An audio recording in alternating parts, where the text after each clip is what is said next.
에베소서 6장 1절부터 4절까지 제가 읽습니다. 자녀들아, 너희 부모를 주 안에서 순종하라. 이것이 옳으니라. 내 아버지와 어머니를 공경하라. 이것이 약속 있는 첫 계명이니 이는 너가 잘되고 땅에서 장수하리라. 또 아비들아, 너희 자녀를 노엽게 하지 말고 오직 주의 교양과 훈계로 양육하라. 아멘. 부모와 자녀의 관계에 대하여 나와 있는 말씀이며, 부모는 어떠한 부모가 되어야 마땅하며 자녀는 어떠한 자녀가 되어야 마땅한가 하는 하나님의 말씀이 나와 있습니다. 그 가운데서 에베소서 6장 4절의 말씀을 중심으로 자녀에 대한 양육에 대한 말씀, 또한 자녀가 서 있는 위치가 어떠한 위치인가 하는 것 등에 대하여 말씀을 전하려고 합니다. 에베소서 6장 4절을 제가 다시 읽겠습니다. 또 아비들아, 너희 자녀를 노엽게 하지 말고 오직 주의 교양과 훈계로 양육하라.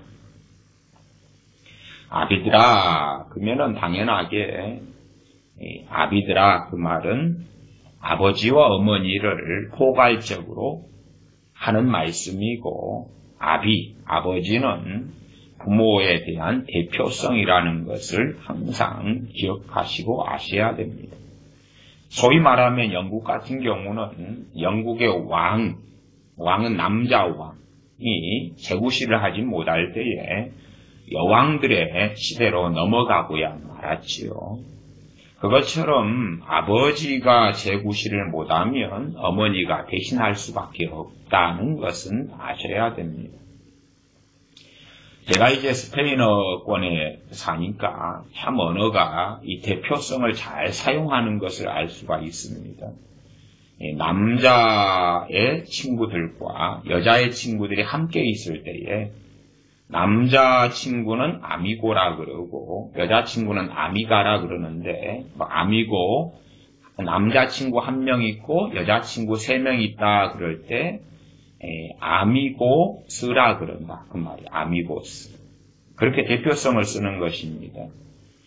그러니까 다 이 골고루 대표성을 쓰는 걸 볼 수 있어요. 말하자면 남자 여자가 섞여 있을 때는 단어가 남자의 복수형으로 쓰는 거예요. 이 스페인어권에서. 그런 것처럼 성경도 마찬가지라는 것을 이해하셔야 됩니다. 그래 한국 같은 경우는 이제 여성 그 권리 신장 그런 것이 많이 나타나고, 서구 유럽권도 그러기 때문에 이것을 굉장히 분리시켜 가지고 하는 경향이 사회성이나 사상 속에 나타나고, 심지어 그것이 하나님의 말씀까지도 침투해가는 참 어리석은 일들은 보게 됩니다. 오늘 말씀 에베소 6장 4절에는 아비들아, 너희 자녀를 노엽게 하지 말고 오직 주의 교양과 훈계로 양육하라. 너희 자녀를 노엽게 하지 말아라. 참 이런 부분도 해석이 난해하고 어려울 때가 많습니다. 왜 해석이 난해하고 어려워지냐 그러면 세상이 갈수록 악해져 가면 이에 대한 해석이 난해하고 어려워집니다. 왜냐하면 자녀가 지 멋대로 하려 그럴 때에 멋대로 하지 말게 하면 자녀는 노여워지겠죠. 성질내고 짜증내겠죠. 그래서 이 세대의 자녀 교육이란 자녀들을 칭찬하고 격려하고 위로하고 그렇게 하지 초달하고 채찍을 때리고 하는 것은 사라져 가는 시대고, 심지어 자녀를 초달하고 채찍들을 때리게 된다면, 채찍을 하게 된다면, 그러면 고소당하고 고발당하거나 자녀에 대한 양육권을 박탈당하는 일도 어느 나라들 혹은 서구 유럽의 나라들은 상당히 많아져 가고 있습니다. 자녀 학대라 혹은 아동 학대라 그렇게 명칭되며 법률상으로 제한되는 경우도 많더라 하는 것입니다. 그러나 그렇게 자녀들이 악하게 마음대로 살아갈 때에 그것을 부모가 억어하려 하면, 그것을 제재하려 하면 자녀는 노여워하고 분노하게 되겠지요. 자녀가 게임을 계속 하려는데 부모가 하지 못하게 하면 그 게임에 얼마나 자녀가 중독되고 빠졌느냐에 따라서 자녀가 가지는 노여움, 분노라는 것은 거의 비례할 것입니다. 게임을 이제 시작했다. 그래서 게임 중독이 아니거나 초기다. 그럴 때 부모가 제재하고 말리면 자녀가 마지못해 들을 수는 있겠지요. 그러나 자녀를 게임 중독이 되도록 한량없이 방치했어요. 그 다음에 이제 중독의 중증처럼 깊이 있게 들어갔다. 그럴 때에 게임을 하지 말라. 그러면 자녀는 아예 광증에 빠지거나 심지어는 부모를 향하여 칼을 휘두를 수도 있고 가출할 수도 있고 그렇게 혹은 학교에 안 가는 식으로 반항할 수도 있고 그렇죠? 그러니까 자녀가 게임 중독에 빠지도록 방치한 다음에 그걸 건들면 안 돼. 왜? 말씀에 자녀를 노엽게 하지 말라 그랬어. 그런 식의 합리화와 변명을 한다면 그런 부모는 정말로 악한 부모겠죠. 악한 부모. 그러한 악한 부모는 갈수록 많아져 갑니다. 핵심의 말씀은 아비들아, 또 부모들아, 오직 주의 교양과 훈계로 양육하라 말씀하고 있습니다. 오직 주의 교양과 훈계로 양육하라. 정말 과연 오직 주의 교양과 훈계로 양육하는가? 혹은 양육할 수 있는가? 신약성경이니까요. 신약성경이니까. 어떤 사람들은 구약에 있는 말씀을 가지고 하면 그건 구약시대에 해당되는 말이 아닙니까? 아니에요. 무식해서 그런 건데 어쨌든 신약과 구약을 칼로 나누면서 구약의 율법은 신약에는 우리에게는 적용되지 않습니다. 그 궤변 일삼 사람들이 많아요. 당연하게 구약의 제사법이나 절기나 안식일이나 이런 것은 이제 주님으로 인하여 성취되어진 그러한 많은 일들에 포함됩니다. 그러하나 구약의 율법은 아직도 유효하고 그래서 구약의 율법을 통하여서 그리스도에게로 인도하는 몽학 선생의 일등이 계속 이어지고 있는 것입니다. 살인하지 말라 하는 십계명의 말씀이 왜 무용지물이겠는가 유효하고 도둑질하지 말라 당연하게 유효하다 그 말이에요. 간음하지 말라 유효합니다. 거짓 증거하지 말라 유효하다 그 말이에요. 자 그러면 주의 교양과 훈계로 양육하라. 과연 정말로 부모들은 이에 순종할 마음과 자세가 되어져 있으며 또한 순종하는가? 순종할 마음과 자세가 되어져 있으며 순종해 왔는가? 얼마가 그래 왔는가?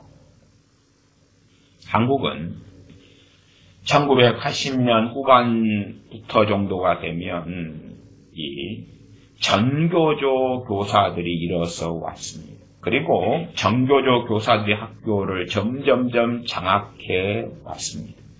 전교조 출신의 교장들이 주로 뽑히는 교장 공모제. 심지어 그래서 서울 같은 데가 그러나요. 교장의 10명 중에 8명이 전교조 출신이 되고야 만다. 이번에는 참 놀라운 법이 대한민국에 시행되는 것으로 들려옵니다. 그것이 뭐냐 그러면 이 지역 자치경찰제 이런 것. 무슨 말이냐 그러면 지역의 경찰서장을 누가 임명하는 것입니까? 시장이 임명하는 거예요. 그러니까 서울경찰서가 있다. 그리고 그 서장이 있다. 그러면 그것을 박원순이가 임명한다 그 말이죠. 이 끔찍한 지역경찰 이런 제도와 시스템 그리고 대부분의 지방자치 이 자치장들이 좌익으로 좌파로 바뀐 시대에서 걔네들이 누구를 임명해요? 이 경찰권을 장악을 한다 그 말이에요. 가장 높은 자리를 임명하면 그 밑에는 그 말을 듣지 않으면 다 갈아치우죠. 그러나 그런 일이 자행돼도 대한민국 국민들은 무관심하고 생각 자체가 없어요. 목사들이 생각 자체가 없죠. 목사들부터. 기독교인부터가 생각 자체가 없죠. 사회가 어떻게 변해가는지, 국가가 어떻게 변해가고 있는지, 어떻게 요동치고 있는지 관심이 없죠. 그러나 정말로 자녀를 바르게 양육해야 되는 사람은 관심을 가져야 돼요. 왜냐 그러면 봐보세요.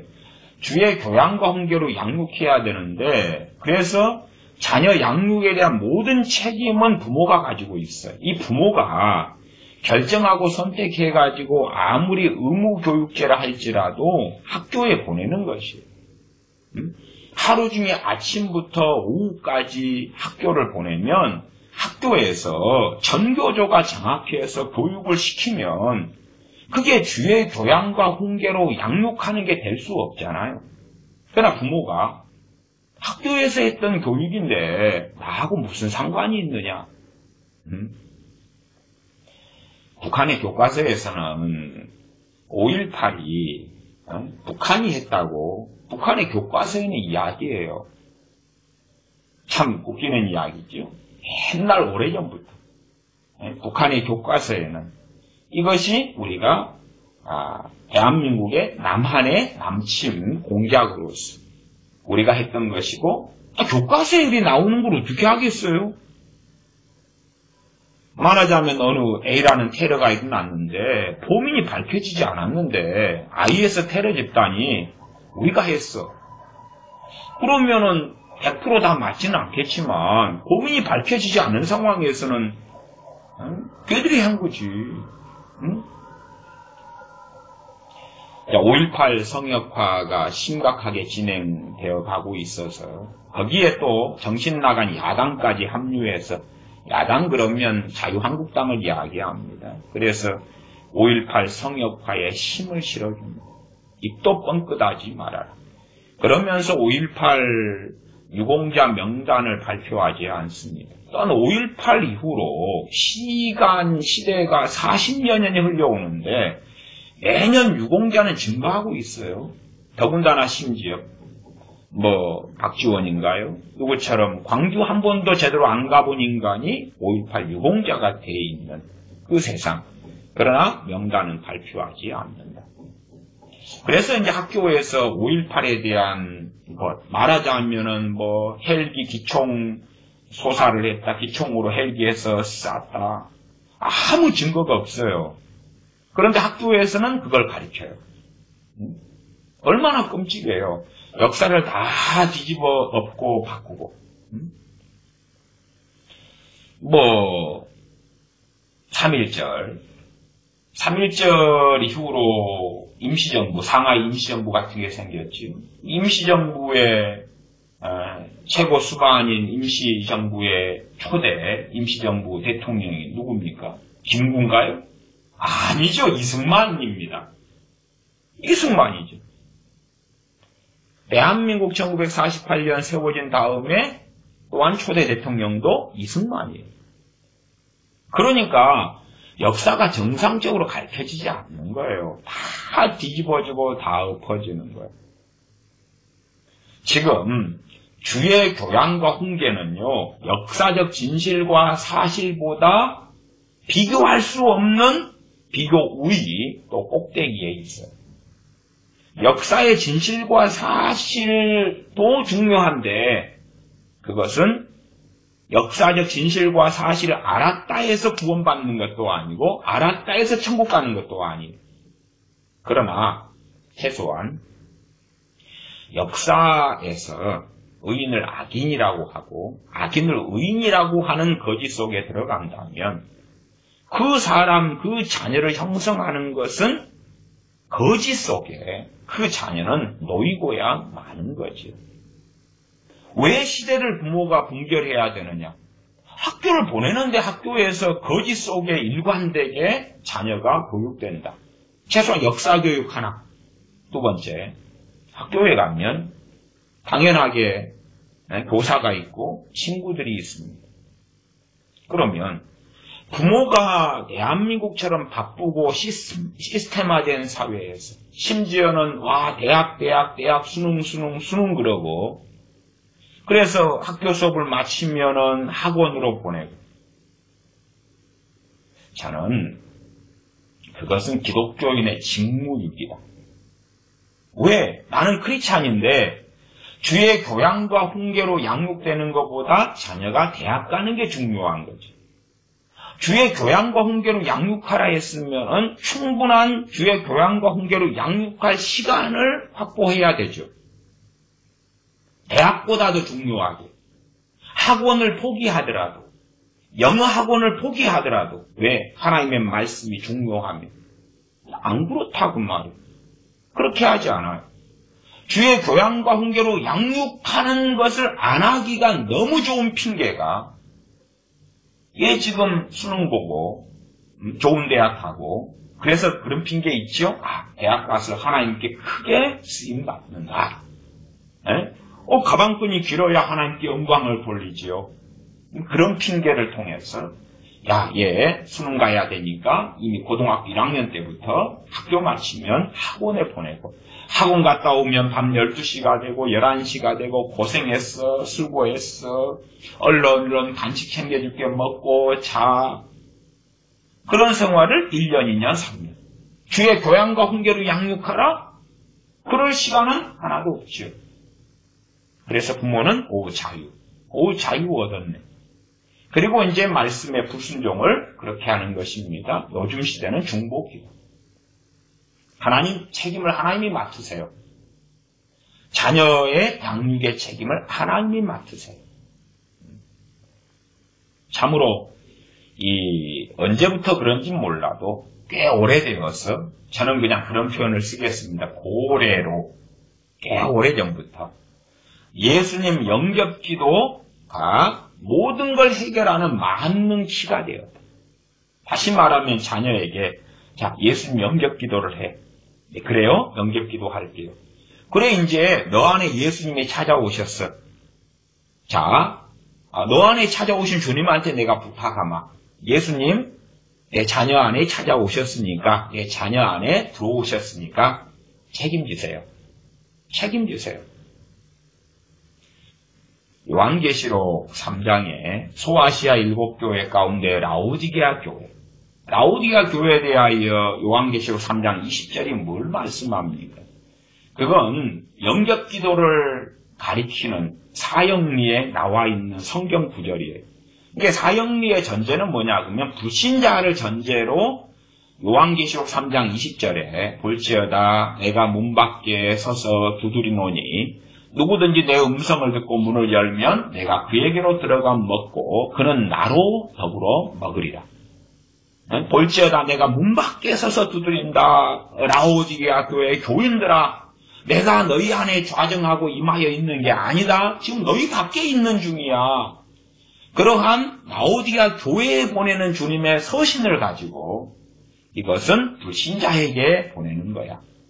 그러니 불신자에게 예수님 영접기도하라고 하는 것이 요한계시록 3장 20절이야 라고 사형리는 주장하는 거죠.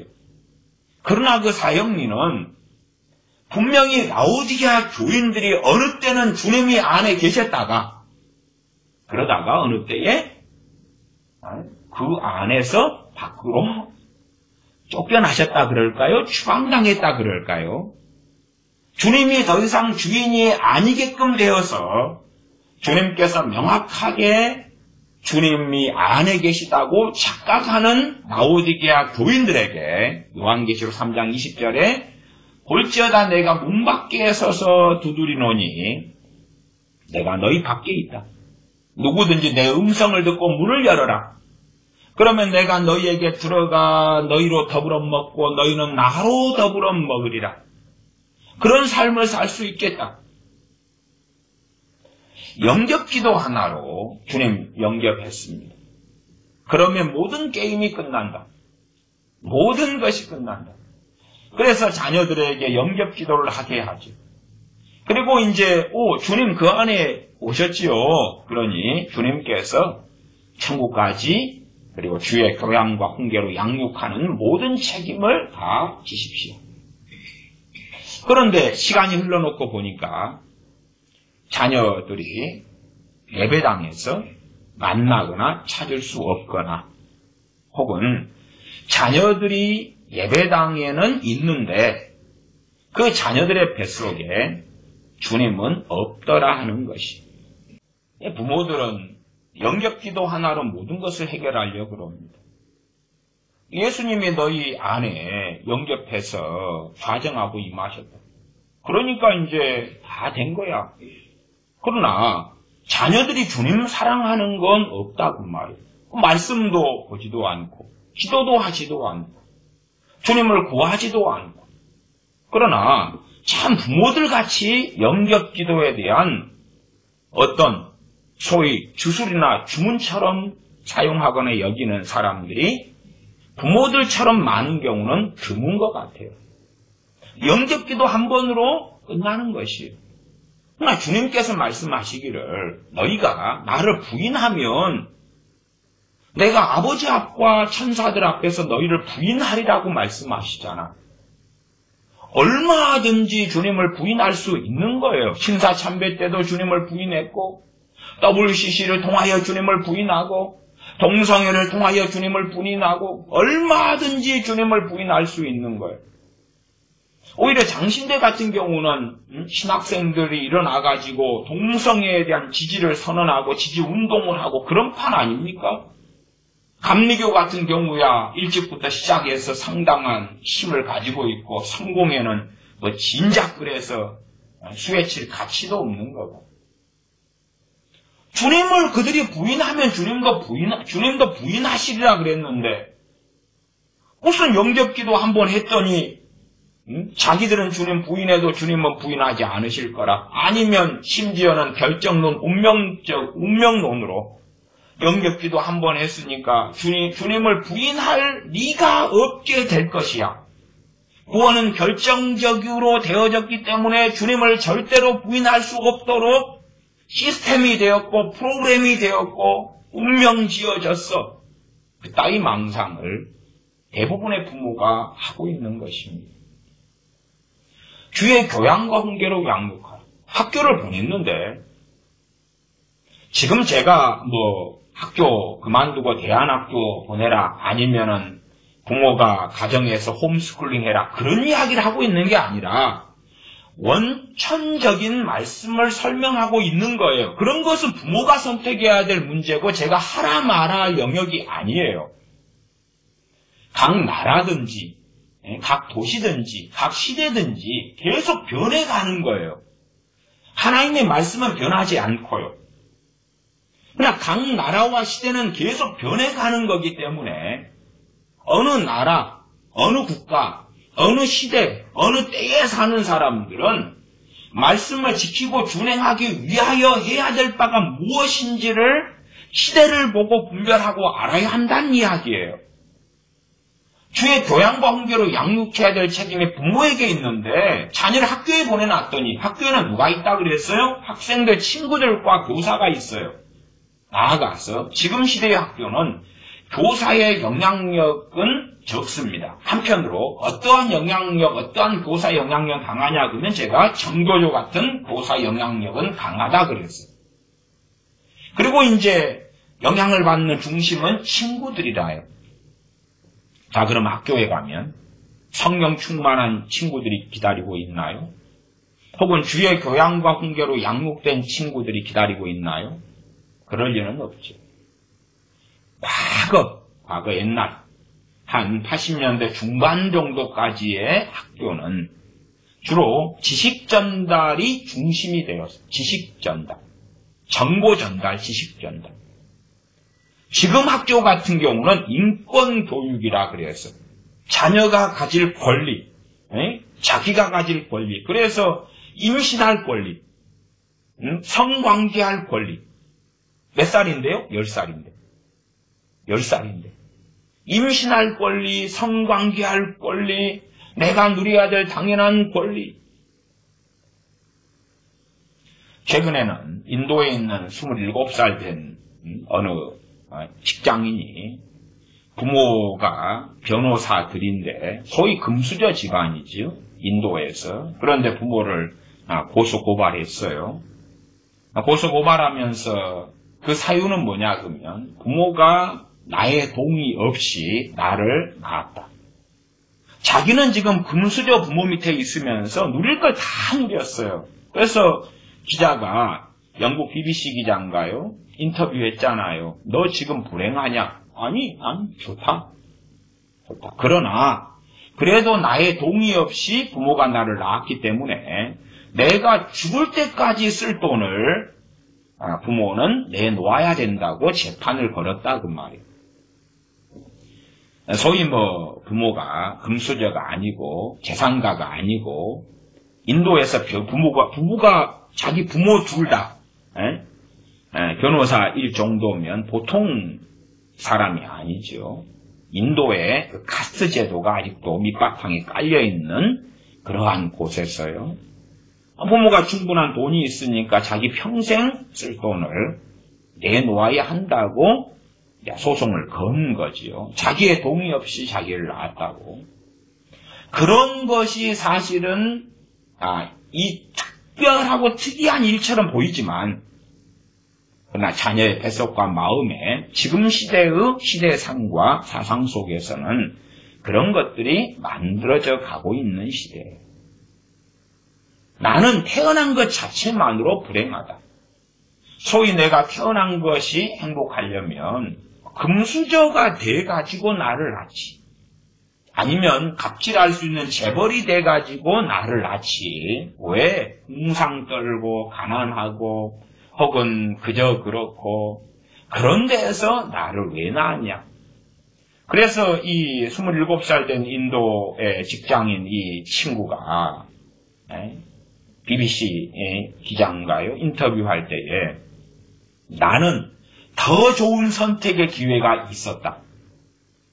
태어나기 전에 더 좋은 곳에서 태어날 수 있었고 더 좋은 어떤 격을 가질 수 있었다.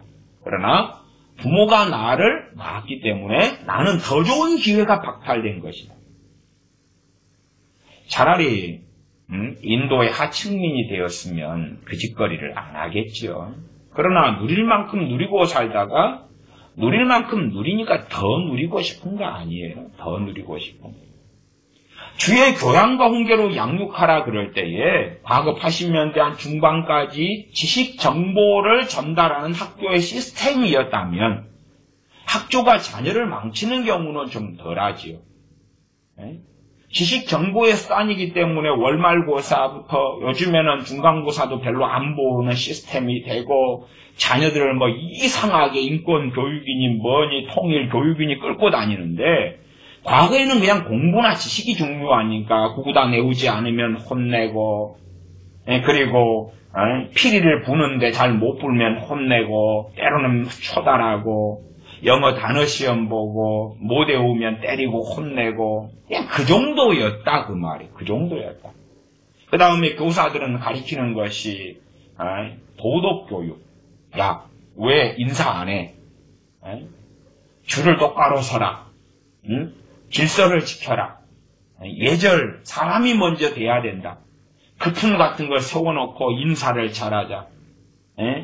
모범생이 되자. 착하게 살자. 그런 인성교육.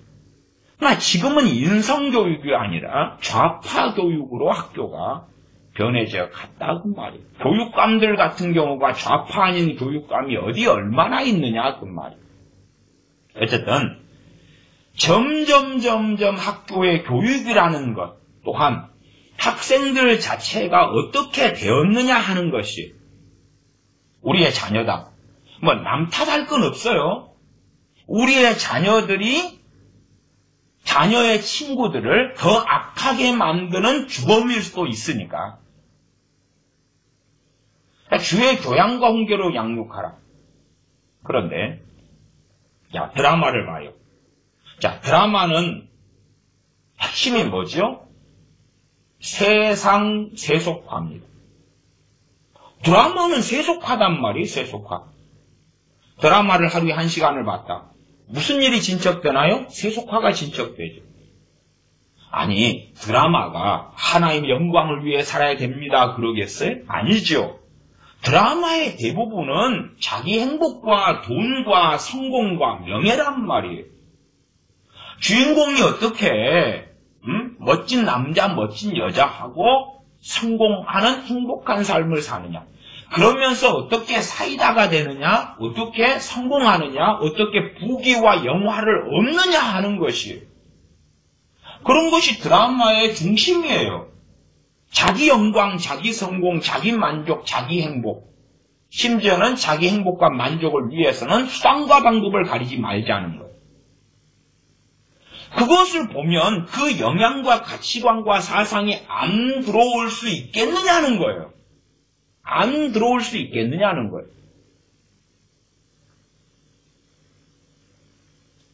참으로 좀 진실에 가까운 것. 물론 잘 쓰이면 진실에 가깝고 잘 쓰이지 못하면 오히려 악한 일이 되겠죠. 나 과거에 있었던 맹모 삼천지교. 맹모 삼천지교. 맹자의 어머니가 3번을 이사를 했다는 거예요. 왜? 자녀의 교육 때문에. 서울 같은 경우는 자녀를 좋은 학교에 입학시키기 위하여 또한 좋은 학군에 집어넣기 위하여 부모가 엄마들이 치맛바람으로 이사를 다니죠. 그러니까 서울에는 맹모 삼천지교가 아주 활발해 왔다 그 말이에요. 그러나 정말로 하나님의 자녀들이 세상의 맹모 삼천지교보다 못한 사람들이 얼마나 많은가 하는 것이 자녀를 주의 교양과 훈계로 양육시키기 위하여 그러나 그렇게 되지 않으면 이사할 수 있어야 하는데 그렇지 못하다는 거예요.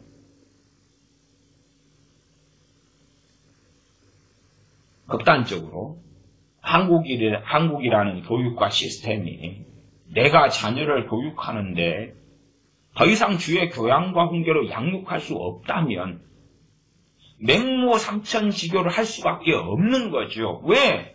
대한민국에서 자녀를 양육하는데 세상 자녀밖에 나올 수밖에 없다.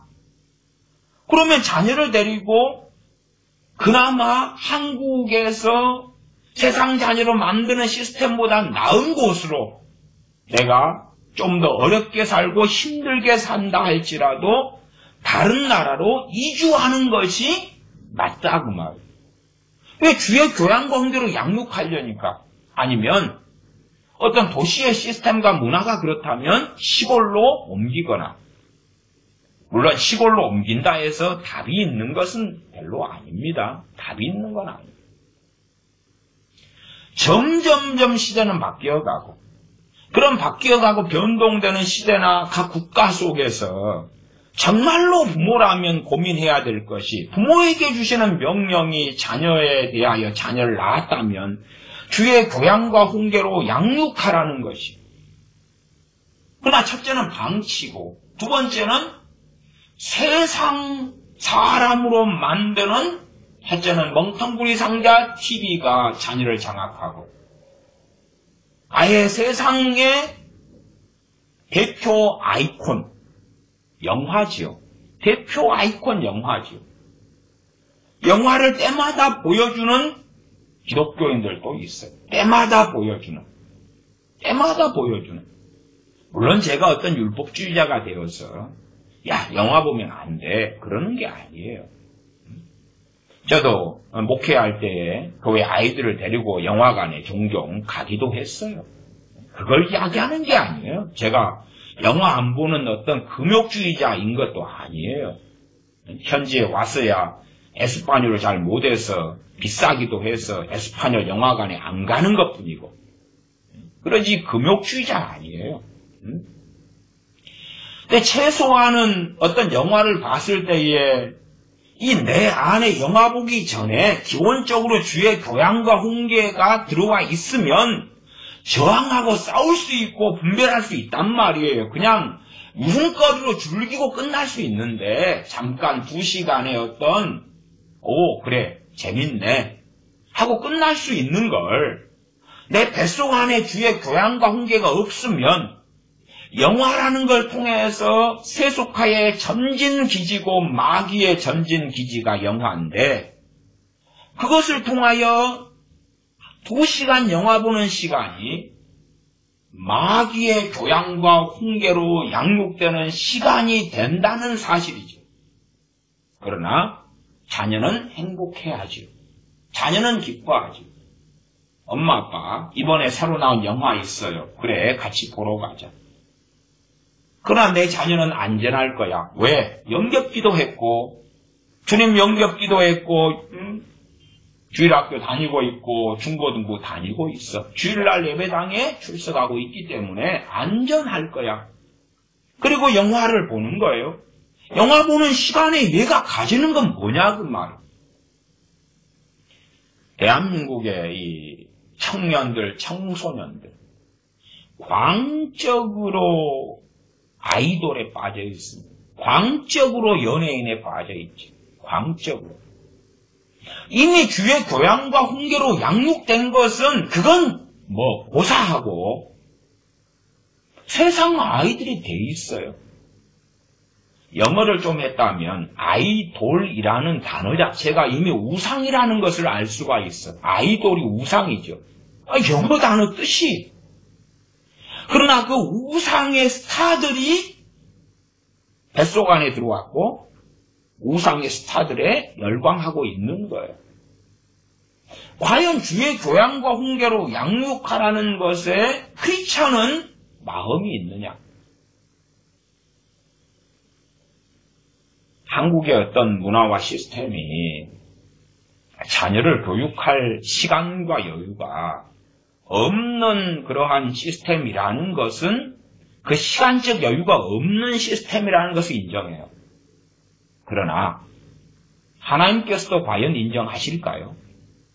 하나님께서도 과연 너희 한국 사회에 바빠.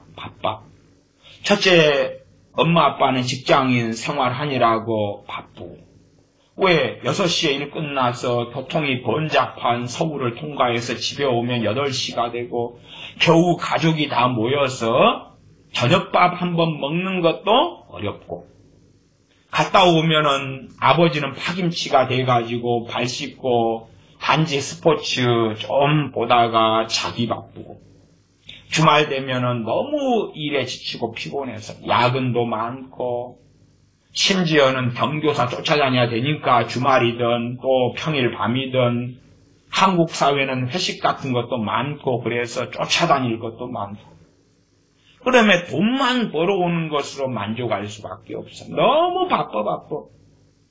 그러면 무슨 주의 교양과 훈계?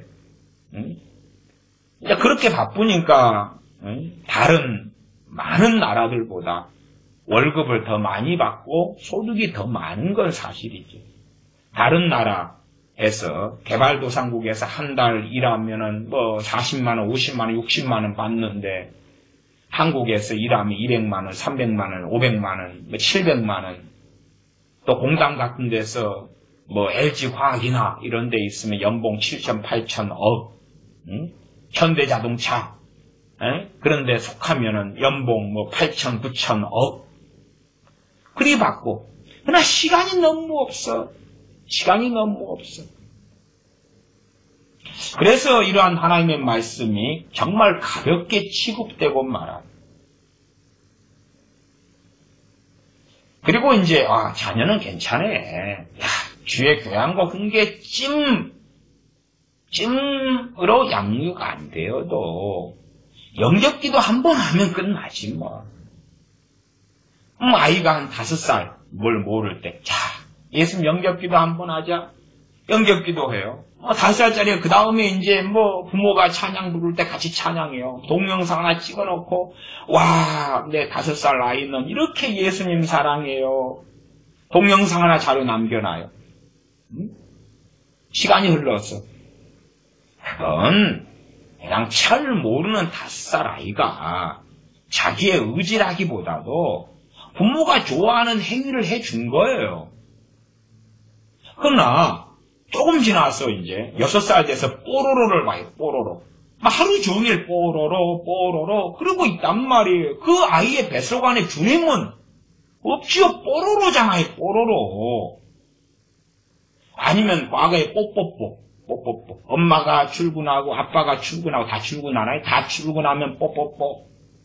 뽀뽀뽀가 뱃속에 남아있단 말이에요. 엄마 지금 TV 틀어줘. 왜? 지금 뽀뽀뽀 할 시간이야. 그러니까 아이가 뽀뽀뽀를 보고 있으면 엄마는 편해요. 왜냐하면 뽀뽀뽀가 양육을 해주니까. 뽀뽀뽀 아저씨가, 뽀뽀뽀 아줌마가, 뽀뽀뽀 세뇨리따가 양육을 해주잖아요. 무슨 교양과 무슨 훈계로 양육하는지 몰라도 뽀뽀뽀 그 사람들은 진리를 가지고 교육시키지는 않아요. 어떻게 진리를 가지고 교육시키나요? 세상 방송인데. 세상의 가치관을 가지고. 그래도 최소한 용납 가능한 보편적인 세상의 가치관과 사상을 가지고 교육을 시키는 거예요. 아니면 아이하고 놀아주는 거죠. TV 프로그램이 아이와 놀아주는 거예요. 그러면서 아이들은 주의 교양과 훈계에서는 더 멀어져 가는 거예요. 더 멀어져 가는 거예요. 그러나 아이가 뽀뽀뽀를 보고 있으면 그 시간 되면 엄마는 편하단 말이에요. 하루 종일 그렇게 멍청이 상자에 아이를 맡겨놓으면 편한 것이에요. 주의 교양과 훈계로 양육하는 건 어렵고 어렵다 그 말이에요. 대한민국 같이 바쁜 사회에서 시간 없어. 더군다나 한국 사회는 엄마들에게도 많은 시간을 강요합니다. 왜냐하면 창세기 3장의 말씀인가요? 남자는 부모를 떠나서 아내와 한 몸을 이루라. 그렇게 말씀하죠.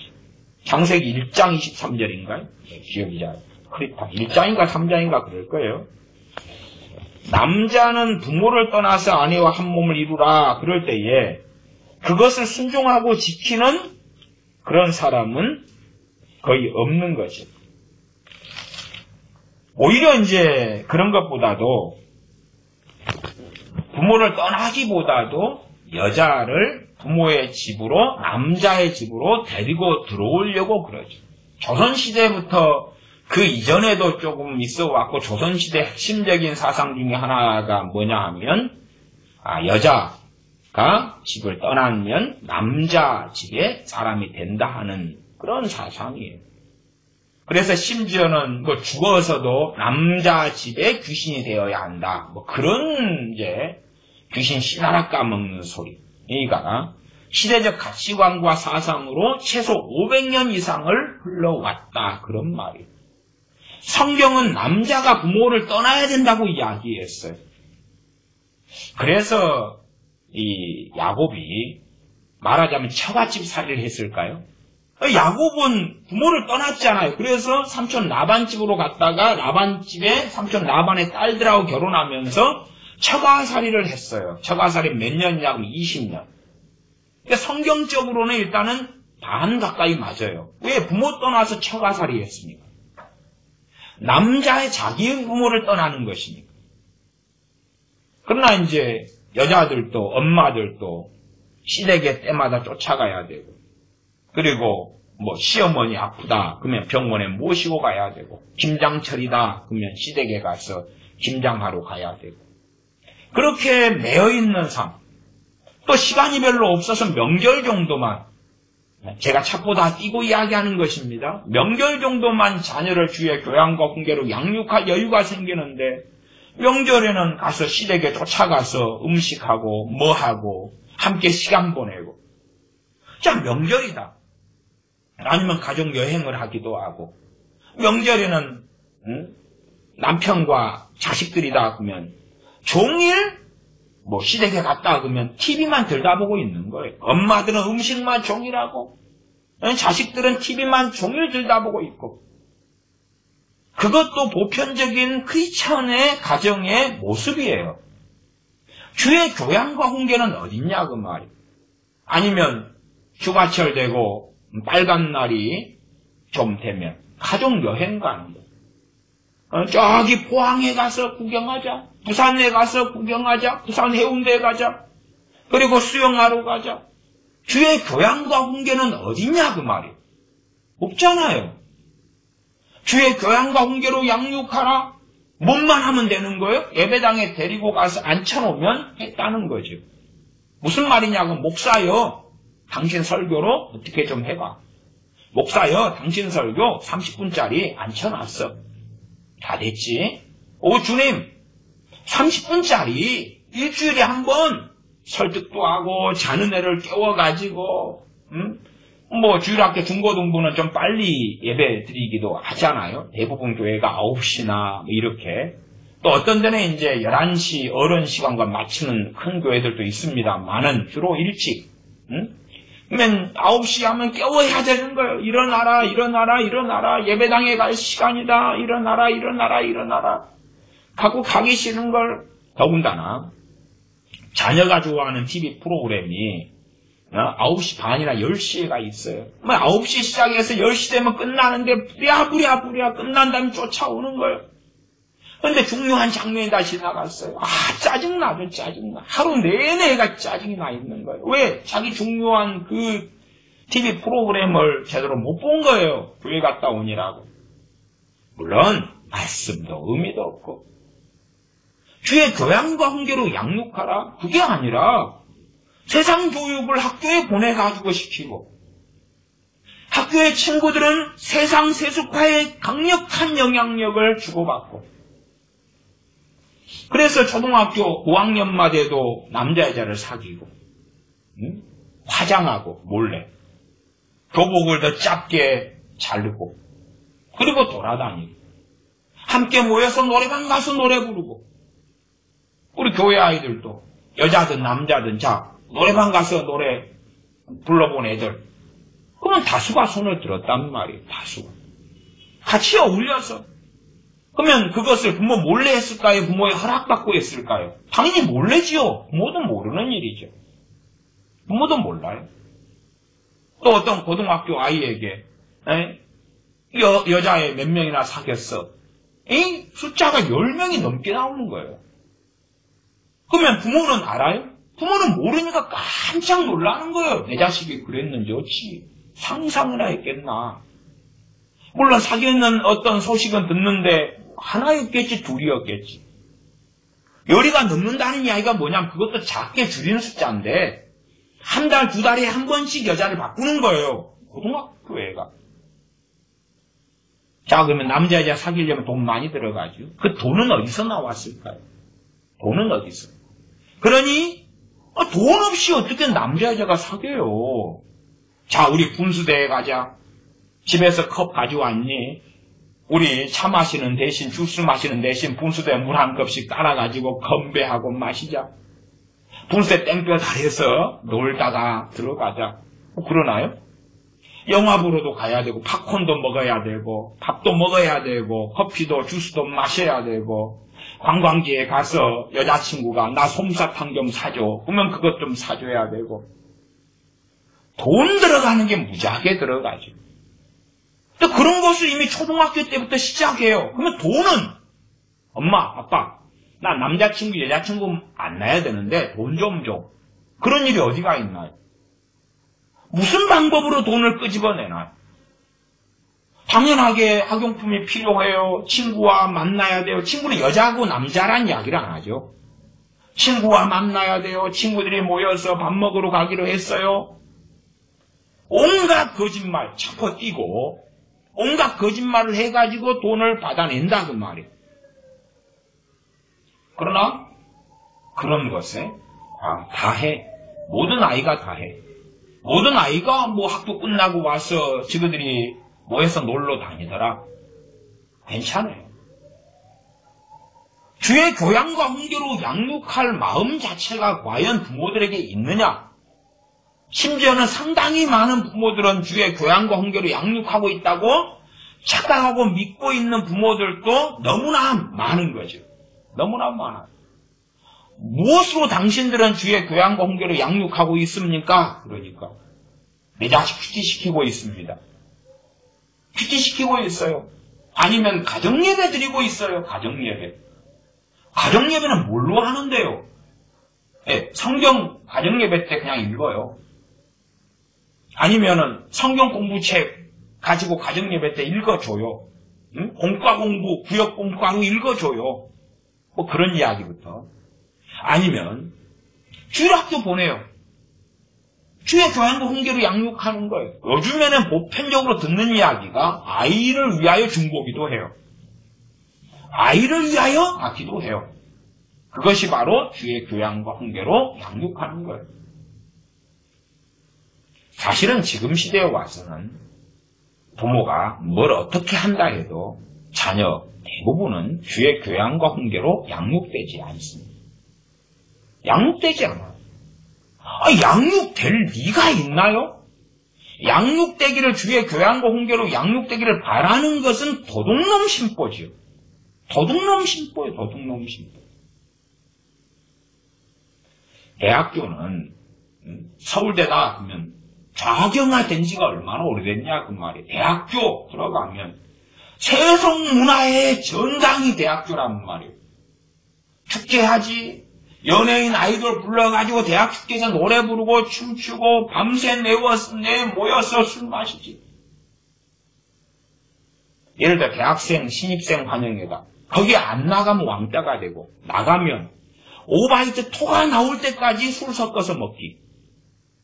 그게 대학생 신입생 환영회 문화인데 왕따 안 당하려면 어울려야 되고 막걸리 마시고 소주하고 맥주하고 소맥 말아가지고 밤새워서 마시고 또 신입생 환영회 혹은 오리엔테이션 3일 어디 들어가면 걔네들 그 짓거리 밤새워 하고 대학을 보내놨더니 주의 교양과 훈계로 나는 양육하는 겁니다. 대학을 보내놨잖아. 대학 교정에는 막걸리병이 여기저기 굴러다니고 요즘에는 막걸리도 잘 안 마셔요. 이제 그건 옛날 이야기가 되고 돈 없는 때 이야기가 되고 아주 좋은 것들로 모여가지고 나이트클럽에서 오리엔테이션도 하고 나이트클럽에 가가지고 요즘에는 나이트클럽도 좀 제가 뭘 들어보니까 이 방에 남자가 7명 모여 있어요. 저쪽 방에 5명 모여 있어요. 근데 그렇게 요즘엔 시설을 한다고도 하더라고요. 이 방 7명이 저 방 5명의 브라운관의 모습을 볼 수가 있대요. 그렇게 브라운관을 설치한대요. 다른 방을 볼 수 있게. 그래가지고 여기에서 콜을 신청하면 저기서도 옆모습을 본 다음에 콜을 받아가지고 서로 얼굴부터 다 확인하는 거예요. 어떻게 노는가를 확인한 다음에 그다음에 모여서 조인하는 뭐 이런 것으로 이제 굉장히 발전해가는 모양이에요. 그런 데서 모여가지고 노는 거예요. 누가요? 대학생들이. 대학생 될 때부터 자유잖아요. 오 자유. 그러면 부모들은 허리띠 졸라매고 자식 대학교 보냈더니 자 이제 주의 교양과 훈계로 양육하는 완성판이 바로 대학이야. 대학은 완성판이 아니라 마귀 지옥으로 들어가는 출입구거든요. 대학교 들어가서 빨갱이가 되고 대학교 들어가서 좌경화가 되고 대학교 들어가서 교만해지고 대학교 들어가서 그나마 고등학교 때 예배당에 나가서 졸더라도 앉아있던 것도 안 하고 그러니 얼마나 놀라운 시대입니다. 주의 교양과 훈계로 양육하려면 부모는 시간이 있어야 되고 최소한은 내가 하나님의 말씀에 노출되는 시간이 1시간이다. 나 세상에 노출되는 시간이 20시간이다. 게임이 돼요? 안 돼요? 게임 안 되잖아요. 게임 안 돼요. 세상의 문화 속에 세상의 정욕 속에 놓여지는 시간이 10시간이다. 가정예배 30분 드린다. 그게 아무리 가치 있는 걸 알지라도 싸우면 안 된다는 말이에요. 제가 말씀에 따라서 원론적인 이야기를 드리는 것에 대하여 양해를 해 주셔야 되겠습니다. 하나님의 말씀은 타협이 없습니다. 타협이 없어요. 어떻게 타협이 있습니까?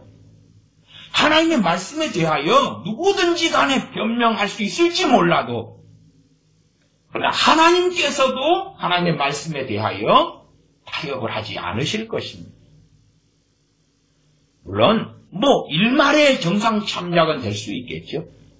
우리가 도둑질을 해도 미성년자가 도둑질을 한 것하고 성인이 도둑질한 것은 도둑질 죄이긴 하지만 미성년자는 그만큼 더 죄의 양을 줄여주죠. 마찬가지로 성인이 도둑질했는데 얘는 전과자다. 가중처벌을 받죠. 계속 한 놈이야. 상습범이야. 가중처벌이죠. 초범이다. 그러면 선처를 좀 해주죠. 성인이라도. 아이면 도둑질은 죄는 명백한 거예요. 그냥. 그러지 도둑질은 죄가 아닌 것이 되는 건 아니에요. 도둑질인데 5살이다. 그러면 엄마 아빠가 와서 미안해요. 배상해주면 끝나는 거고. 그러나 도둑질인 죄는 세상법도 그대로다 그 말이에요. 세상법도. 하물며 하나님의 법이, 하나님의 말씀이 변할 리가 있겠는가 그것이죠.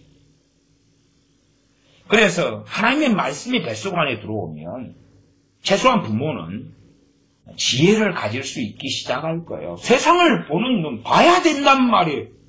시대를 봐야 되지. 안 보고 그냥 나 혼자 기도만 잘하고 주여 주여 하고 우리 교회 부흥만 하고 나 혼자 봉사만 잘하면 되겠느냐.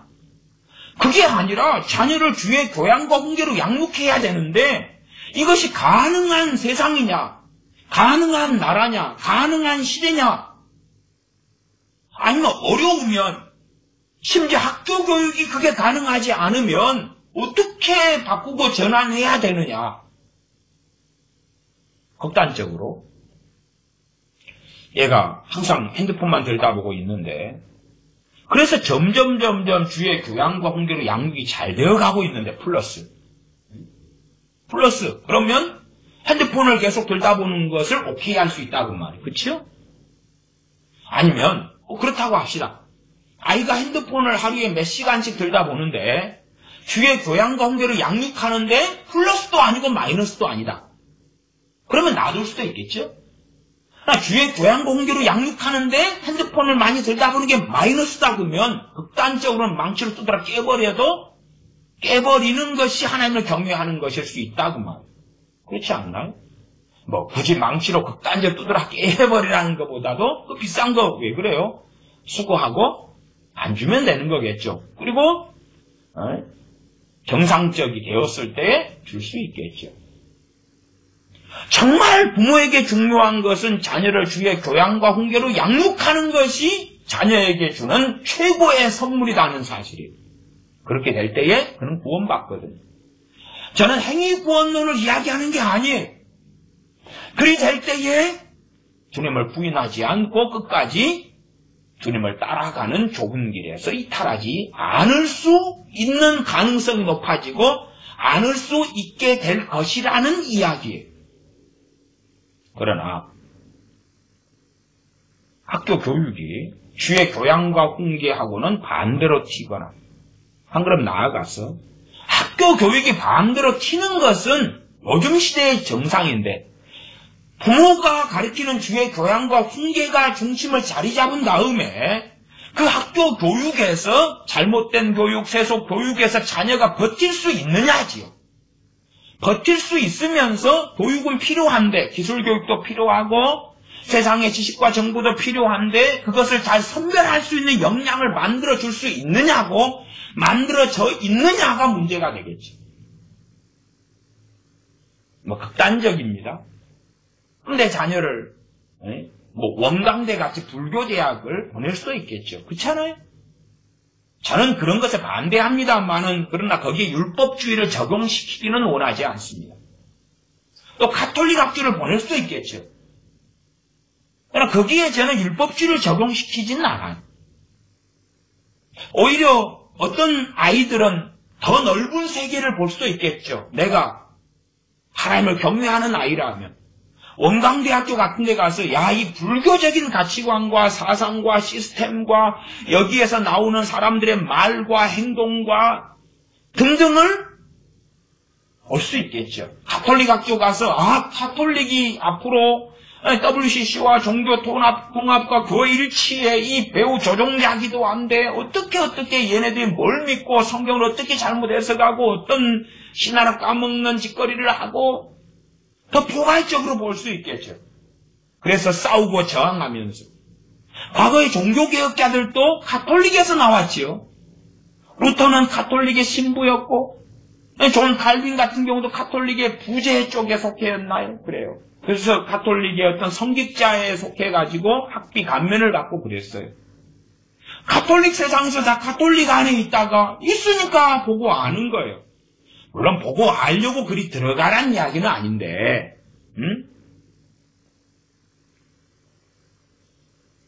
저항하여 싸울 수 없다면, 아이가 인큐베이터에 아이를 넣어놓는 것은 그 이유가 있지. 아직은 인큐베이터 밖에 나오면 밖의 세상에서 아이가 생명을 유지하거나 건강을 유지하는 아직 힘이 없는 거예요. 면역성이나 뭐나 등등등. 인큐베이터 안에 딱 넣어놓고 인큐베이터 안에 있는 아이를 좀 부모가 안아보려고 해도 손소독 다 해야 되고 심지어 가운까지 입어야 되고 그리고 안고 그 다음에 이제 애가 면역력도 생기고 정상적인 아이 같은 힘과 건강을 지키게 될 때 인큐베이터 밖에서 정상적인 아이의 어떤 요람에다가 아이를 넣거나 정상적으로 키우거나 그럴 수 있겠죠. 7삭동이 8삭동이 그럼 인큐베이터에다 집어넣지. 그러한 정신머리가 있어야 한다고 말. 세상 사람들도 그런 정신머리를 가지고 있잖아요. 근데 아이가 싸울 수 없는데 인큐베이터 밖으로 끄집어 내놓으면 어떻게 되겠느냐 그 말이. 그래서 아이를 참 어리석은 부모는 첫째는 자기 편하려고 유치원에 보내더라 그 말. 유치원에 보내는 게 진리가 됐다. 유치원 교사는 뭔데? 유치원에 온 아이들과 시간을 밤낮을 한낮을 하루 종일도 보내는데 걔들은 뭔데?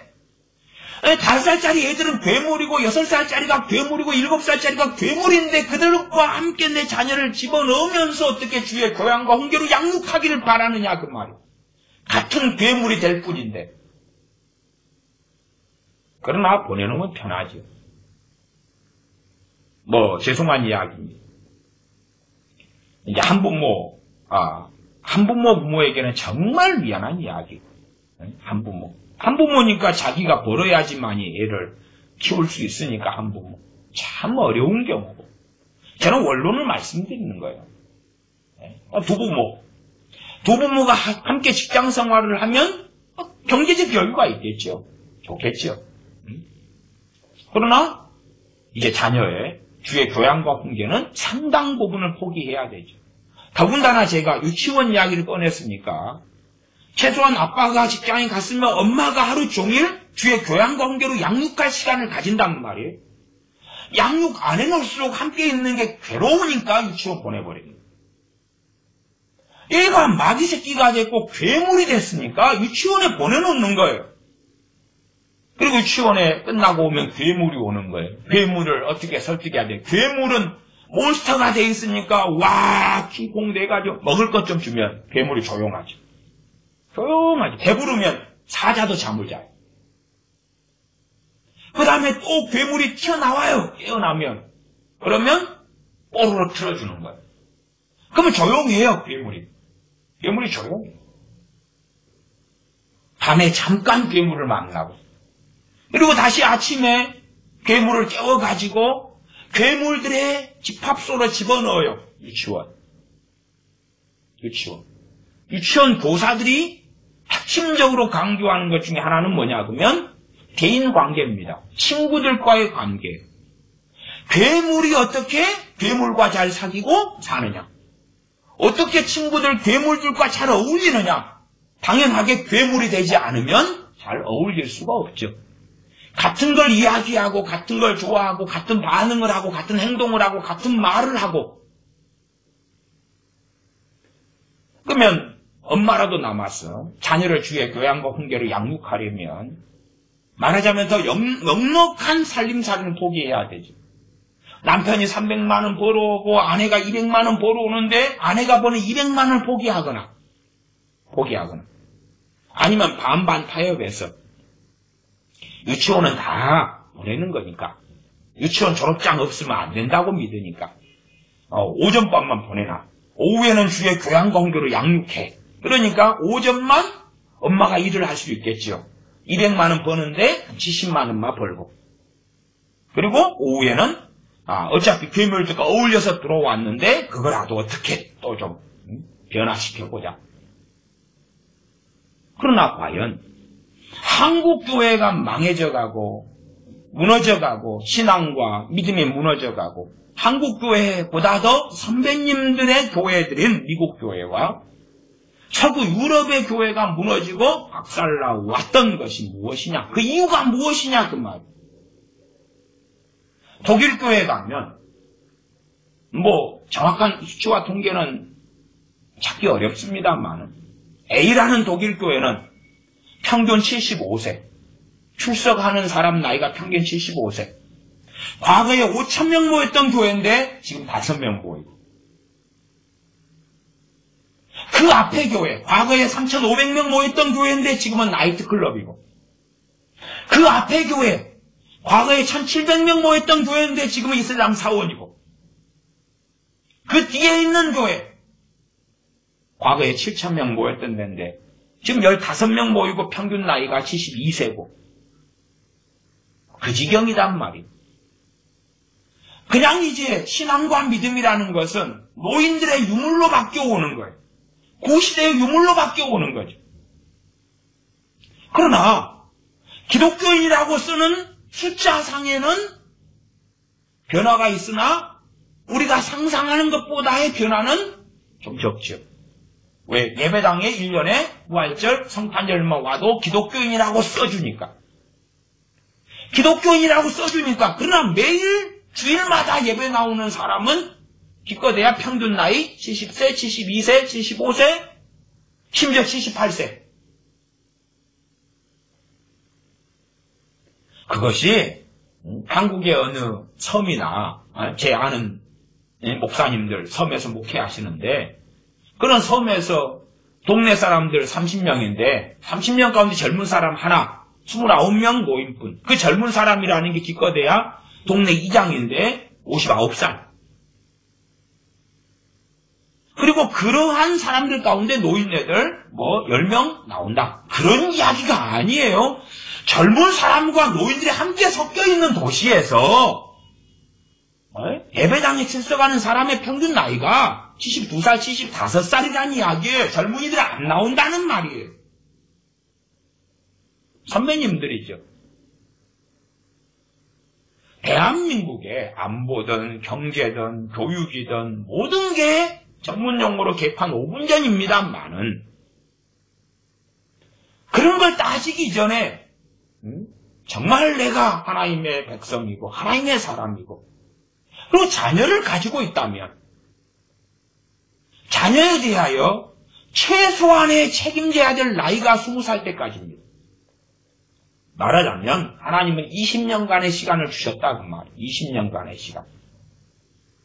그리고 그 20살도 기본적으로 만 20살을 이야기합니다. 만 20살. 어쨌든 20년의 시간을 최소한 주셨다 그 말이에요. 20년이라고 왜 제가 단정지어 말씀드리냐 그러면 이걸 단정짓는 것도 간단한 이야기는 아닙니다. 그러나 이제 여러분이 창세기, 출애굽기, 레위기, 민수기, 신명기, 모세 오경을 볼 때에 민수기 그러면 백성민 숫자할 때 수. 이게 사람의 숫자를 이제 적고 기록하는 것이 민수기예요. 사람을 백성을 계수하라. 숫자를 세어라. 이게 민수기의 핵심이에요. 그래서 민수기 1장부터는 사람 숫자 세는 이야기로 넘어가요. 그런 것도 좀 이야기해 볼까요? 민수기 1장으로 가보겠습니다.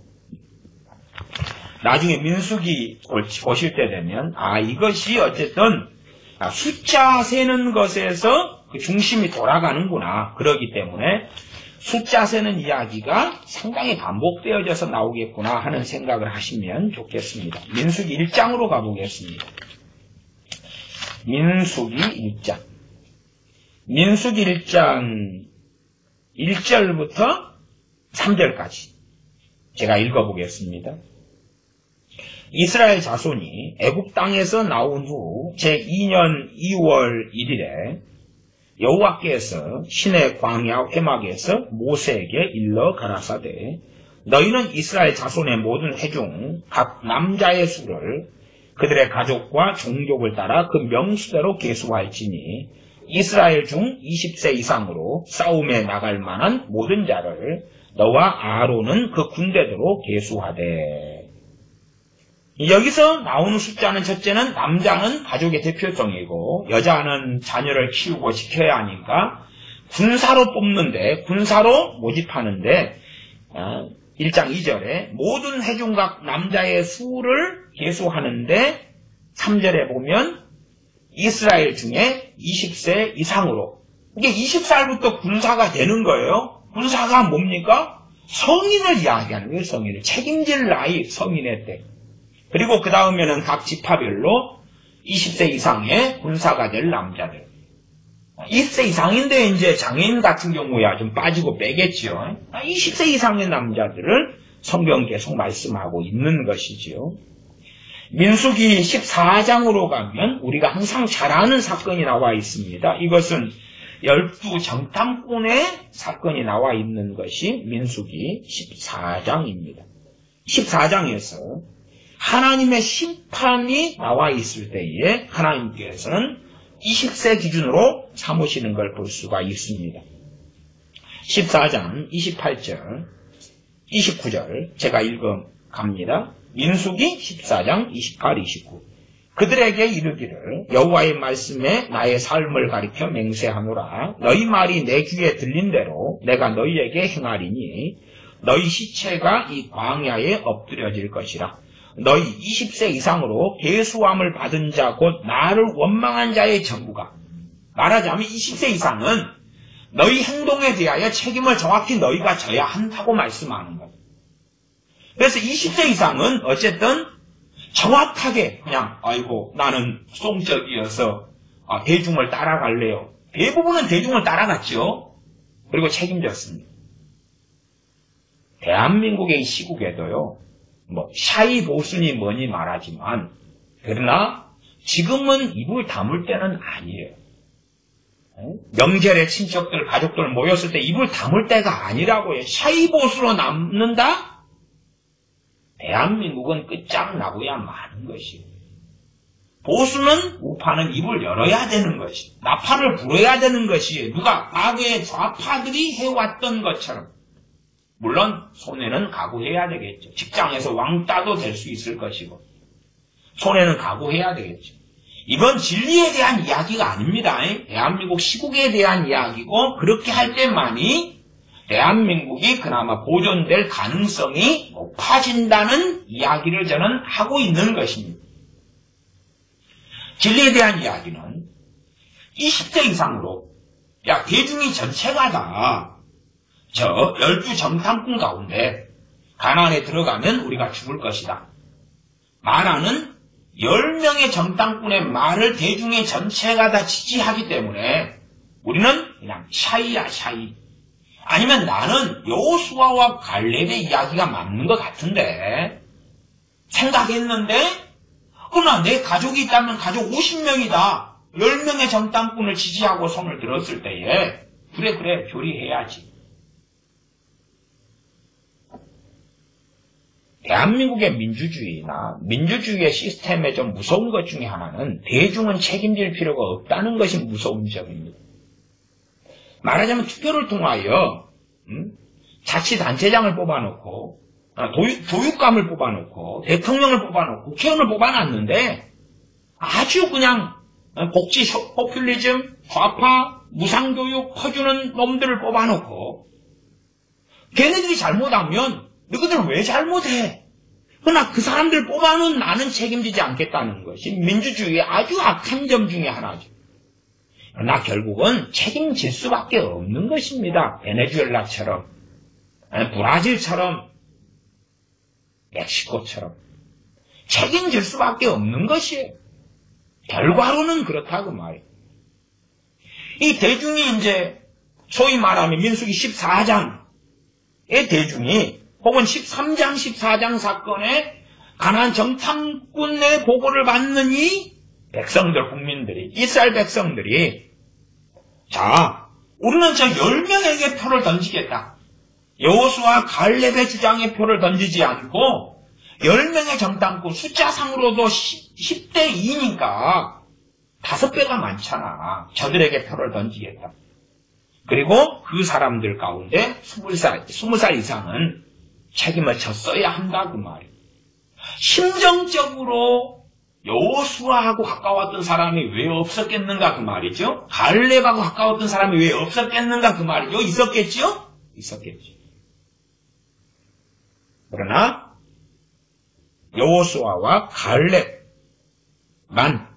14장 30절 여분네의 아들 갈렙과 눈의 아들 여호수아 외에는 내가 맹세하여 너희로 거하게 하리라. 한 땅에 결단코 들어가지 못하리라. 대신에 누구는 면제받습니까? 20살 이하는 면제받습니다. 20살 이하는 하나님께서 말씀하시기를 14장 29절 너희 시체가 이 광야에 엎드려질 것이라. 너희 20세 이상으로 계수함을 받은 자 곧 나를 원망한 자의 전부가 20살 이상은 다 책임져라. 너희 행동에 대한 책임을 다 져라. 그렇기 때문에 자녀 교육은 20살까지 끝내야 하는 것입니다. 그리고 20살 이상부터는 이제 자기 행위에 대한 자기 책임을 져야 돼요. 한국 사람이 좋아하는 흙수저든지 금수저든지 다이아 수저든지 상관없어요. 이 땅에서는 흙수저로 살 수도 있고 금수저, 다이아 수저로 살 수 있을지 몰라도 이 땅의 금수저와 다이아 수저가 천국을 보장하지 못한다고 말이에요. 이 땅에 흙수저로 살아도 천국에서 흙수저니까 지옥에 가는 게 아니라 오히려 가난한 자들은 복이 있나니 천국이 저희 것이며 하는 놀라운 말씀을 주님께로부터 우리는 선언 받았고 듣는다는 사실이죠. 그래서 제가 20살을 말씀드리는 것입니다. 물론 이제 이 민수기니까 민수기 4장 같은 데 가면 레위 지파라는 특수한 지파가 나옵니다. 하나님의 것으로 선별된 특수 지파. 그들의 나이도 나왔고 숫자 이런 것들도 나왔어요. 여기까지는 이제 확장시키기는 그렇습니다만은 여담이니까 민수기 4장 같은 경우도 한번 봐보십시오. 4장에 보시면 4장 1절부터 3절까지만 봐도 되겠습니다. 여호와께서 또 모세와 아론에게 일러 가라사대 레위 자손 중에서 고앗 자손을 그들의 가족과 종족을 따라 총계할지니 곧 30세 이상으로 50세까지 회막의 일을 하기 위하여 그 역사에 참가할 만한 모든 자를 계수하라. 하나님의 일, 특별히 회막을 관리하고 짐을 나르고 들고 한 걸음 나아가서 제사장의 일을 수행하고 할 때에 30세로 합니다. 그래서 주님께서 공생의 사역을 30세에 시작하신 것이 이 30세 때문에. 책임은 몇 살부터 지어야 돼요? 20살. 그런데 하나님의 일을 하는 데 있어서는 그 20살은 너무 어리다고 보는 거예요. 군사가 될 나이는 20살부터 된다. 군사, 전쟁을 하는 나이는 20살부터 되고 자기 목숨에 대하여 또 상대방의 목숨을 거두거나 전쟁할 책임이 20살부터 된다. 그러나 하나님의 일은 더 엄격하고 엄정하고 더 위험하고 큰 일이기 때문에 회막에 수종드는 일이라도 30세. 특별히 이제 회막에 대한 육체노동이 함께하는 이때의 나이는 30세부터 50세까지입니다. 제사장이나 대제사장 같은 경우는 거의 죽을 때까지죠. 근데 육체의 이 노동이 수반되는 이런 일은 30세부터 50세까지. 그리고 그렇게 이제 봐주시는 것이지요. 그래서 기본적으로 우리에 대하여 하나님께서 책임을 물으시는 것은 20살 이상 때부터다. 그러나 20살 이하라고 안전하냐? 또 그건 아니에요. 민수기 14장에서는 하나님의 특별한 사건이에요. 특별한 사건으로 너희 자녀들은 가나안 땅에 들어가게 해주겠다는 거예요. 그러나 이제 20살 이하의 자녀들은 하나님 보실 때에 부모의 소유로 보시는 거예요. 부모의 소유로. 그래서 부모에게 책임을 주시는 거예요. 말하자면 20살 이하의 자녀들은 성경에서 보장된 인권이 있고 성경에서 보장되지 않은 인권이 있어요.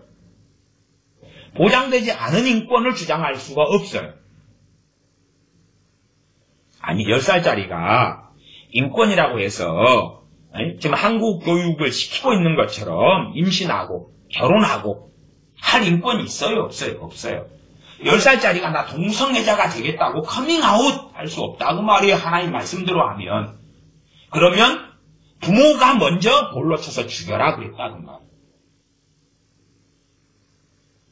자기 멋대로 할 만한 인권은 없다고 말. 성경에는요 노예제도를 인정하는데 노예에게 주인이라도 함부로 할 수 없는 커트라인이 있다고 말. 심지어 주인이 노예를 장애를 주었다. 그러면 그 노예는 자유민으로 해줘야 된다는 율법이 나와 있다고 말이에요. 그래서 노예라 할지라도 과거의 조선시대나 고려시대의 노예제도처럼 좀 고려시대는 좀 나았고요. 조선시대는 아주 악랄한 노예제도였습니다만은 그런 노예제도하고 성경의 노예제도는 상당히 달라요. 상당히 달라요. 어쨌든 종이라 할지라도 거기에 성경에서 말씀하는 것은 이 선이 있어요. 경계선이 있어요. 자녀들의 경우는 20살 이하로는 자녀의 부모의 소유물격으로 들어가요. 다시 말하면 부모가 명하는 일에 순종해야 될 부르심을 가지고 있다 그 말이에요. 20살 넘어서서는 이제 독립적인 삶으로 나아갈 때가 되는 것이고 그리고 그것이 부모가 명한다 해서 단순하게 듣는 문제하고는 전혀 다른 관계로 들어가는 거예요. 결국은 자기가 책임져야 돼요. 부모의 소유물이기 때문에 짐승이 소유물인 것처럼 그래서 20살 이하의 자녀들이 부모의 소유물이라는 것에 대해서는 여러분들이 이해하기가 굉장히 난해하실 수 있습니다. 그런 부분을 제가 오늘의 시간이 많이 지나갔기도 했고 또 다음에 그런 것을 논증한다고 해서 별로 귀담아 들으실 일은 없다고 보기 때문에 크게 전할 마음 자체는 없습니다. 그런데 예를 들어서 구약시대에 부모가 반란을 일으켰다. 그럴 때에 두 가지 일이 벌어져요. 두 가지 일이. 하나는 자녀를 죽이는 일이 있었고 하나는 안 죽이는 일이 있었어요. 성경의 이제 상황의 해석상에 상당히 난점이 존재하는데 그런 부분에 대한 이해에 대하여 이해 자체가 어렵기 때문에 제가 자세하게 그런 부분에 진도를 나가지는 않겠다 그 말이에요. 성경에는 율법서에는 부모가 잘못한 일로 자녀를 죽이면 안 된다 그런 부분이 있어요. 그 직접적인 사건이 왕 중에서 유다 왕으로 아달랴 왕인가요? 성경 역대상도 있고 역대하도 있고 열왕기하도 있는 사건인데 시간은 어차피 지나갔으니까 그런 부분까지 좀 봐보겠습니다. 성경 역대하 25장을 봐보겠습니다.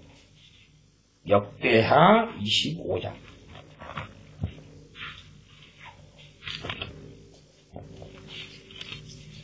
역대하 25장 1절부터 4절까지를 제가 읽어보겠습니다.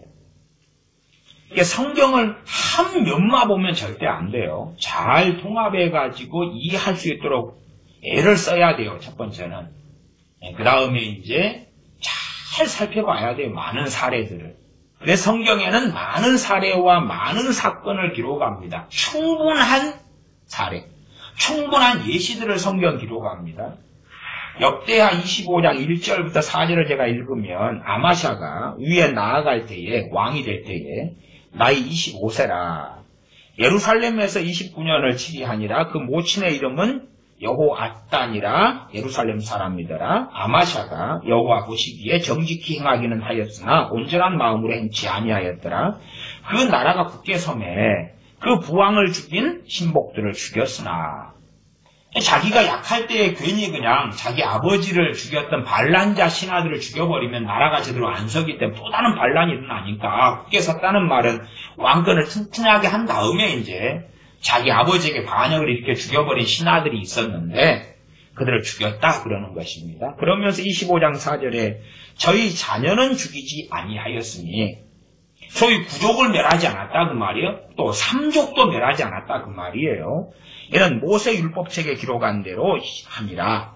곧 여호와께서 명하여 이르시기를 자녀로 인하여 아비를 죽이지 말 것이요 아비로 인하여 자녀를 죽이지 말 것이라. 오직 각 사람은 자기의 죄로 인하여 죽을 것이니라 하셨더라. 그래서 아비 때문에 자녀를 안 죽이고 자녀 때문에 아버지를 죽이지 말라는 율법에 따라서 자녀들을 죽이지 않았다고 말씀하고 있는 것입니다. 그것하고 봐보십시오. 이 7년 대환란 때 하나님께서 이 지구상의 사람을 심판하실 때 자녀들이 있습니까 없습니까? 있지요. 태아가 있습니까 없습니까? 있지요. 그때는 그 자녀들은 따로 소위 20살 이하는 7년 대환란에서 면제되겠습니까? 그럴 리가 없죠. 혹은 대홍수가 일어났을 때, 노아 시대 때죠. 대홍수가 일어났을 때에 임신부도 있었고 갓난아이, 태아, 자녀들도 있었죠. 대홍수에서 면제되었습니까? 안 되었습니까? 안 되었죠. 소돔과 고모라성이 있었습니다. 소돔과 고모라성에서 아이들은 면제되었습니까? 안 되었습니까? 안 되었죠. 그런 스토리는 성경에 가득합니다. 또 다단이나 고라나 아비람이나 반역을 일으켰을 때에 땅이 갈라져서 삼켰을 때 누구까지 다 삼켰습니까? 소유물들 다, 짐승들 다, 자녀들 다 삼켰습니다. 고라 같은 경우는 나중에 고라의 이 자녀들도 함께 다 삼켜서 죽였다 그러는데 나중에 또 고라에 대한 성경의 기록은 좀 더 나와요. 그리고 고라의 자녀들 가운데 살아난 자녀들, 안 죽은 자녀들이 나와요. 왜냐하면 그들은 아버지의 반역에 동참하지 않았고 반대했기 때문에 그렇지. 그냥 소위 차이보수 그래가지고 집안 전체가 아버지인 고라의 또한 집안의 장손인 고라의 반역에 동참하는데 우리도 그냥 침묵하고 아무래도 우리 아버지 쪽이 이길 것 같은데 모세와 아론 쪽보다 우리 아버지 쪽이 이길 것 같은데 너무 우리 편 세력이 강해. 거기에 족장마 해가지고도 몇 명이지? 250명인가요? 족장마 해도 함께 한단 말이에요. 우리가 이길 것 같아. 너무 강성해. 그런다 해가지고 그냥 침묵하고 따르는 척하자. 그러면 다 죽었습니다. 그러나 명백하게 아니야. 그렇게 한 자손들이 있었고 그러한 고라의 자손이라 할지라도 살아남았다는 이제 말씀들은 여러분이 잘 찾아보시면 구약 성경에서 확인하실 수가 있는 것입니다. 그러나 보편적으로 다단이나 아비람이나 고라가 반역했을 때 그 자녀들도 다 함께 하나님께서 지진 속에 땅 속에 산채로 파묻어 버리셨습니다. 왜? 소유물이기 때문에. 이게 이 성경의 양자적인 측면은 잘 이해하셔야 돼요. 그래서 자녀가 부모에 대하여 부당하다. 대들고 달라들 수 있는 성질의 문제가 아니에요. 그런 문제가 아니에요. 마치 그냥 한편으로 이해하셔야 돼요. 자녀는 부모가 내가 닭을 사와서 키우는 것과 같은 입장. 내가 닭을 사와서 키우는 것처럼 내가 부모가 필요해서 자녀를 낳는 거예요. 사랑으로 낳든지 필요해서 낳든지 심지어 농경사회에서 자식을 낳아야지 나중에 얘를 갖다가 좀 농사 짓는데 일손이 많이 필요해. 그러니 열심히 낳자. 그래서 10달 뒤에 안고 있다가 낳을 수도 있다 그 말이에요. 그에 대해서 자녀는 불평불만할 수가 없는 거다 그 말이에요. 소유물로 간주된다는 사실이에요. 그러면서 하나님께서는 자녀들에 대하여 소유물이 아니라 하나님의 사람으로 양육하라고 말씀하시는 것이라는 사실이에요. 노엽게 하지 말고 함부로 그냥 불법적이거나 함부로 너희의 정욕대로 자녀를 마음대로 하는 그 하나님의 법에 이탈하여서 자녀가 가지게 되는 노여운 분노를 가지게 하지 말아라는 사실이죠. 그러면서 주의 교양과 훈계로 양육하라 라고 부모에게 말씀하는 것이고, 자녀는 성경을 통하여 알아야 할 것은 최소한 내가 20살까지는 부모의 소유로 있다는 사실이에요. 부모의 소유. 그래서 부모 밑에 호적이 있는 거라 그 말이에요. 부모 밑에 호적이 있는 거예요. 누구 자녀로 있는 거예요. 그리고 이제 서구나 미국 같은 데는 법적으로 만 20살이 넘으면 이 호적을 나눈단 말이에요. 한국 같은 사회에서는 결혼하기 전까지는 혹은 자기가 독립하기 전까지는 호적을 같이 이렇게 거주나 주민등록을 함께 해놓겠지요. 그러나 서구 같은 경우는 좀 더 그런 면에서는 성경적이다. 저는 그렇게 봅니다. 한국 같은 경우는 자식을 죽을 때까지 끼고 살려고 하고, 과보 때문에 부모가 자식을 죽을 때까지 보장해 주려고 죽을 때까지 뼈골을 뽑아가지고 자녀를 우상시하고 살아서 그 바탕 자체가 못돼 처먹었기 때문에 주의 교양과 훈계로 자녀를 양육하라는 것은 자녀 중심이 아니라 하나님 중심이라는 이야기예요. 하나님 중심이라는 이야기. 하나님을 위하여 자녀를 기르라는 이야기인데, 한국 부모들, 기독교인 부모들이 못해 처먹었기 때문에 자녀를 위하여 하나님을 이용하라. 자녀를 위하여 하나님을 이용해서 기도하고 기도 응답받으라. 자녀의 평안과 복지와 안위를 위하여 하나님을 이용하는 것이 기도로 전락시켜 왔다 그 말이에요. 하나님, 내 자녀를 복되게 하실 줄 믿습니다. 믿음도 그런 식으로 전락시켜 왔다 그 말. 자기의 정욕과 자녀를 성공시키고 자녀를 잘 먹고 잘 살게 하기 위하여 믿음을 이용하고 믿습니다. 내 자녀에게 복 주실 줄 믿습니다. 내 자녀를 오래 결혼시켜 주실 줄 믿습니다. 내 자녀가 취직될 줄 믿습니다. 내 자녀가 결혼이 성사될 줄 믿습니다. 내 자녀의 사업이 잘 될 줄 믿습니다. 내 자녀가 군대 갔는데 아무 사고 없이 제대할 줄 믿습니다. 내 자녀가 이혼하지 않을 줄 믿습니다. 내 자녀가 요즘에 애가 없고 불임 있고 어쩌고 저쩌고 결혼한 지 몇 년에도 애가 없는데 하나님 주실 줄 믿습니다. 끝까지 그렇게 살겠다는 것이죠. 자녀를 우상으로 삼고 자녀 중심으로 하나님께서 움직여 주시기를, 또한 자녀 중심으로 주님께서 역사해 주시기를 원하는 그 주님을 따라하더라 영접해라. 따라하더라 영접 기도해라. 주님이 너 안에 임하셔서 너를 시다발이 너의 머슴이 되어서 너의 하인이 되어가지고 너희들을 섬겨주실 것이야.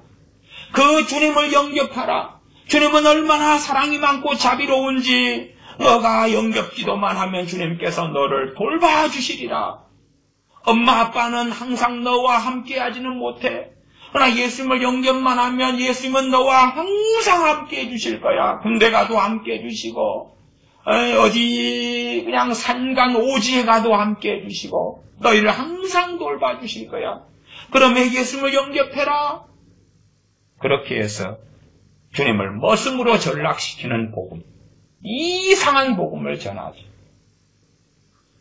대한민국은 자녀교육 때문에라도 서구 유럽이 신앙에 있어서 하나님의 저주를 받았지.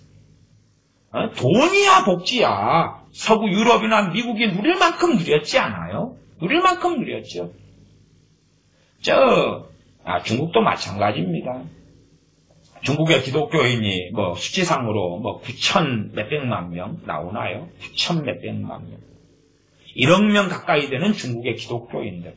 그러나 중국에는 과거에서부터 한 자녀만 낳는 것을 법률화시켜가지고 하나만 놓아요. 자식 하나만. 딸이든 아들이든 하나만. 물론 이제 2명, 3명 놓은 다음에 벌금이나 처벌이나 이런 것이 거의 평생 따라다니기 때문에 호적에 올리지는 못하고 숨겨놓는 애들도 상당히 많아요. 그런 숫자도 정말로 만만치 않게 많습니다. 그래서 중국의 이 지학 경제가 돌아가는 것 중에 하나도 호적에 올리지 못하는 많은 사람들 때문에 돌아가는 경향이 있어요. 그래서 악의 축 중에 하나가 중국인 것이에요. 어쨌든 하나만 낳으니까.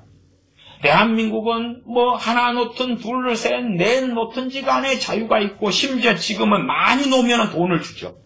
많이 놓으면 돈을 주는 거예요. 많이 놓으면. 많이 놓으면 돈도 벌 수 있어요. 잘 시골을 선택하시면 돼요. 그러면은 시골에 가가지고 거기에 주민등록 해가지고 거기서 놓으면 돈 많이 줘요. 물론 이제 잘 알아봐가지고 와 다음 달에 애 놓는데 빨리 지금 옮기자 그러면 안 되고 기한이 주로 6개월 전에 옮기거나 이런 것이 있으니까 잘 알아보셔가지고 잘 옮기면 돈 몇백만 원씩 나오고 정말 대박이 터지는 것은 새쌍둥이 같은 거 나오면은 돈 1,000만 원 이상 만지는 것은 좀 쉬운 일이 되지요. 잘 해보세요. 애 낳은 다음에도 몇 살 때까지는 계속 하여 지원이 있으니까 잘 낳아보셔도 될지 모르겠어요. 중국에는 하나를 놓으니까 중국의 기독교인들이나 그렇지 않은 사람들이나 애가 우상이 돼. 애가 우상이 돼. 미친 듯이 달라. 미친 듯이. 자기 자녀는 다 왕이고 임금이고 황제예요. 그럼 과연 중국 교회 저 9천만 명이 넘는 중국 교회가 정상일 것 같으냐? 아니면 미래가 있을 것 같으냐? 혹은 말하자면 한 14억 명의 중국 사람 가운데 1억 명 가까이가 기독교인인데 중국이라는 이 공산주의 국가는 변했는가? 인신매매는 사람의 장기를 밀매하는 것은 사람 고기를 먹는 인육을 먹는 것은 자녀가 우상이 되어서 살아가는 기독교인들은 빛과 소금이 되었는가 변화되었는가. 서구교회, 미국교회, 한국교회가 복지를 누렸죠. 잘 먹고 떵떵거리게 되었죠. 떵떵거리는 건 좋은데 언제까지 그럴런지는 몰라도 그러나 과연 자녀들은 구원받고 자녀들은 천국에 가는가? 주의 교양과 훈계로 양육하는가?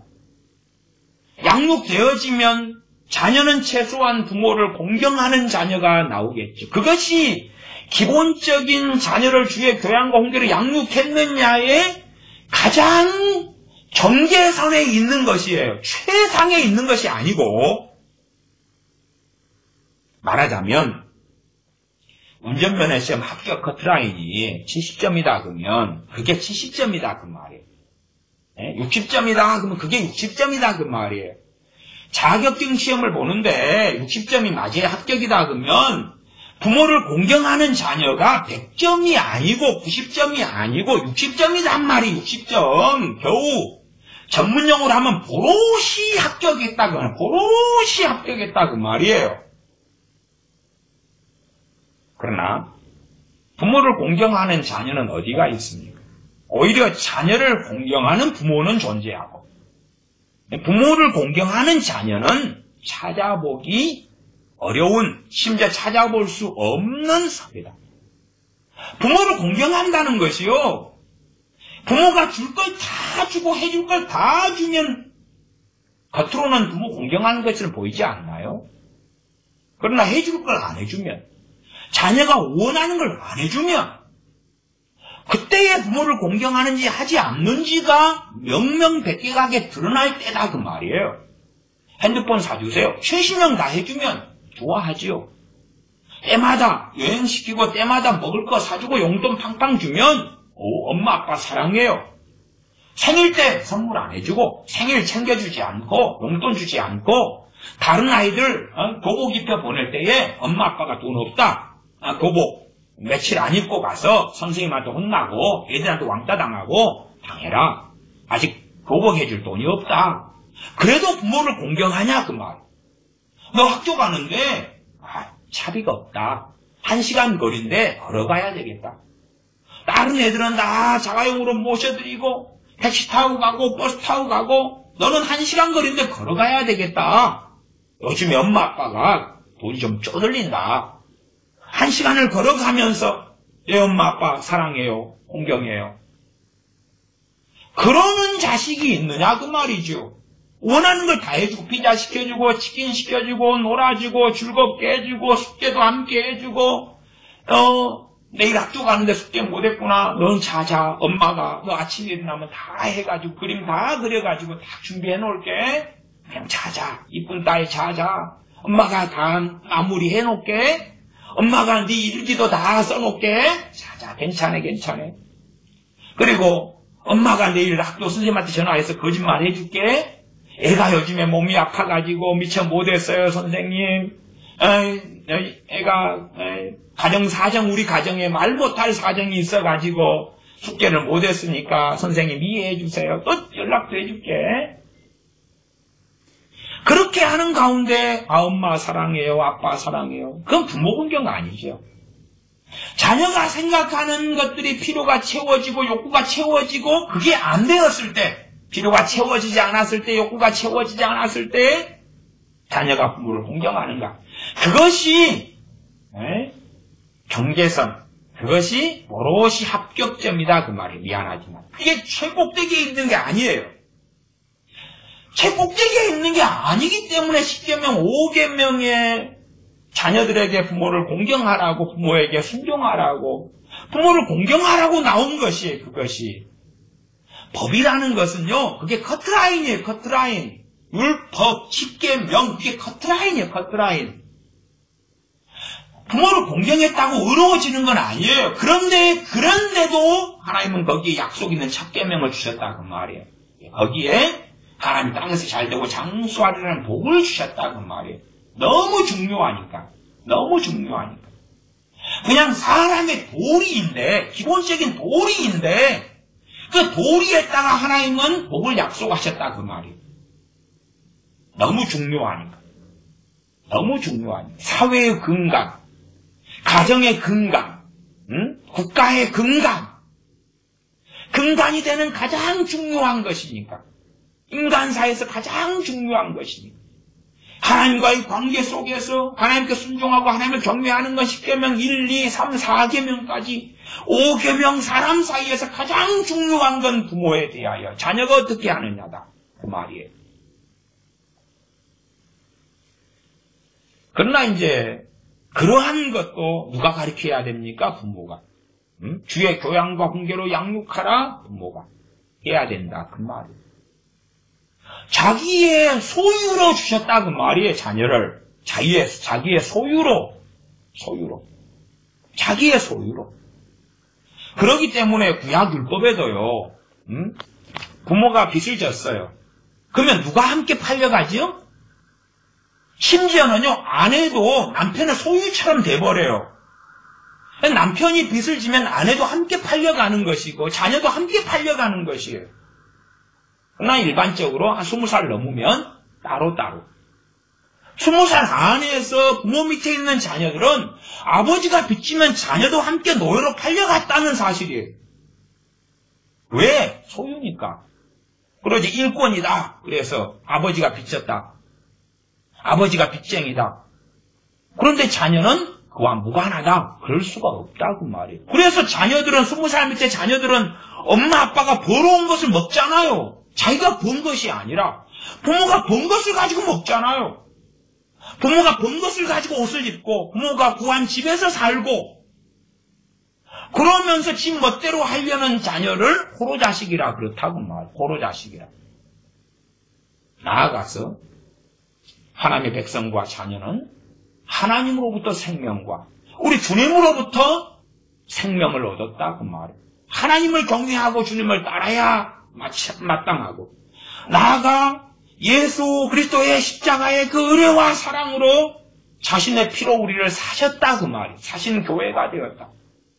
그러면 주님을 따라서 사는 것은 마땅한 의무인데 안 그럼 나아가 우리가 그렇게 주님을 따르는 삶을 살아야 할 뿐만 아니라 우리의 소유물로 낳은 자녀 20살 이상이 되면 독립해서 자신의 삶을 개척하고 살겠지만 그 살 준비를 주님을 사랑하고 주님께 순종하며 주님을 영화롭게 할 준비를 우리는 20년 동안 갖추어야 한다 그 말이에요.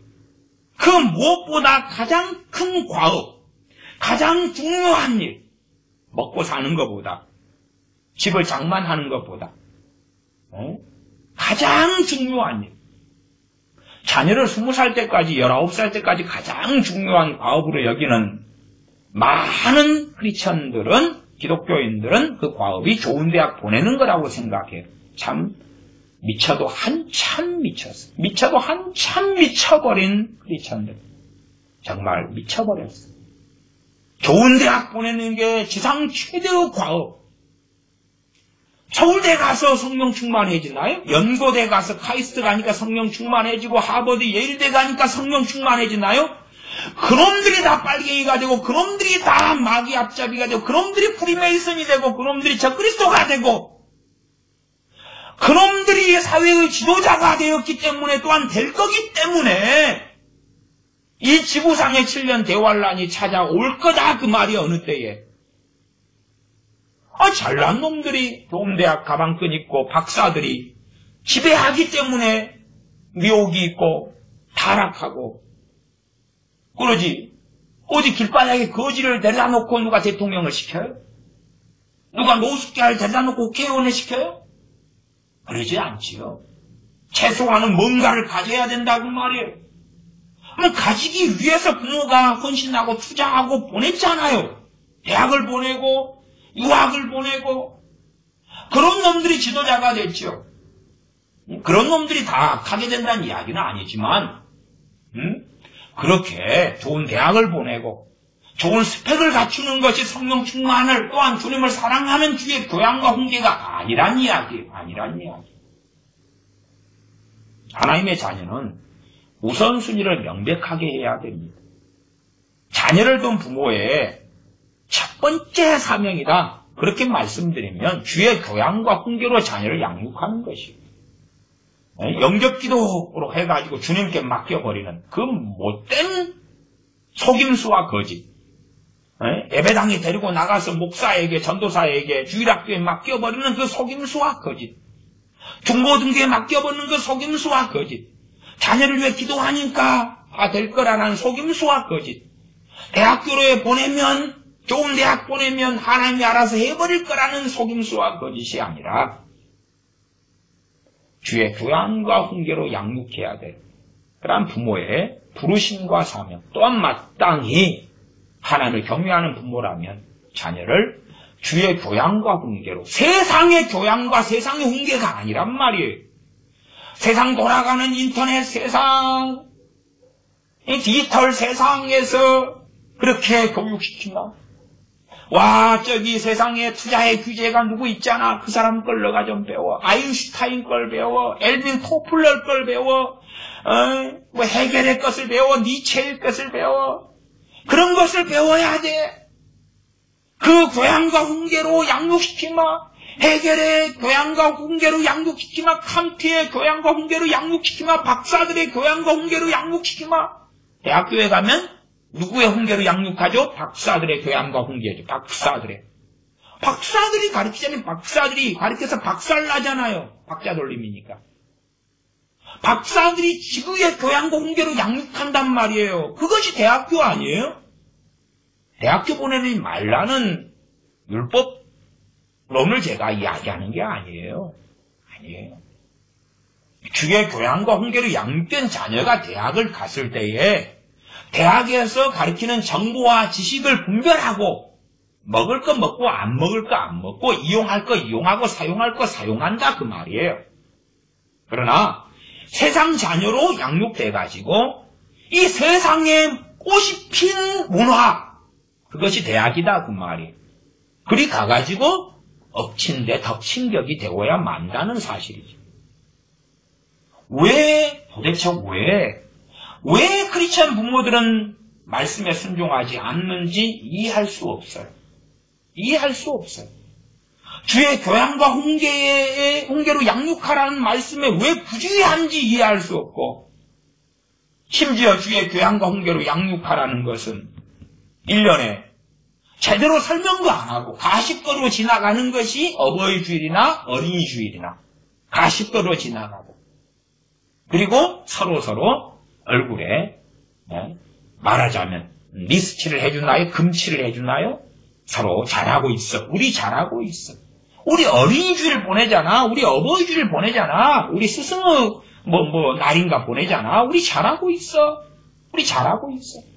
주일학교 교회에서 운영하잖아. 잘하고 있어. 우리 굉장히 잘하고 있어. 주일학교 수련회, 여름 성경학도 하잖아. 우리 너무 잘하고 있어.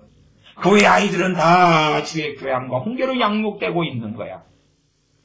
정말 무서운 사기에, 무서운 이 사기극에, 대한민국의 끔찍한 사기극이 이루어져 가는 것처럼 우리도 또한 끔찍한 사기극에 우리가 주연이나 조연이나 엑스트라가 되어져 있다는 사실입니다. 주의 교양과 훈계로 자녀를 양육하는 것은 참으로 좁은 길, 멀고 험한 길, 보통 사람들이 걷지 않는 길.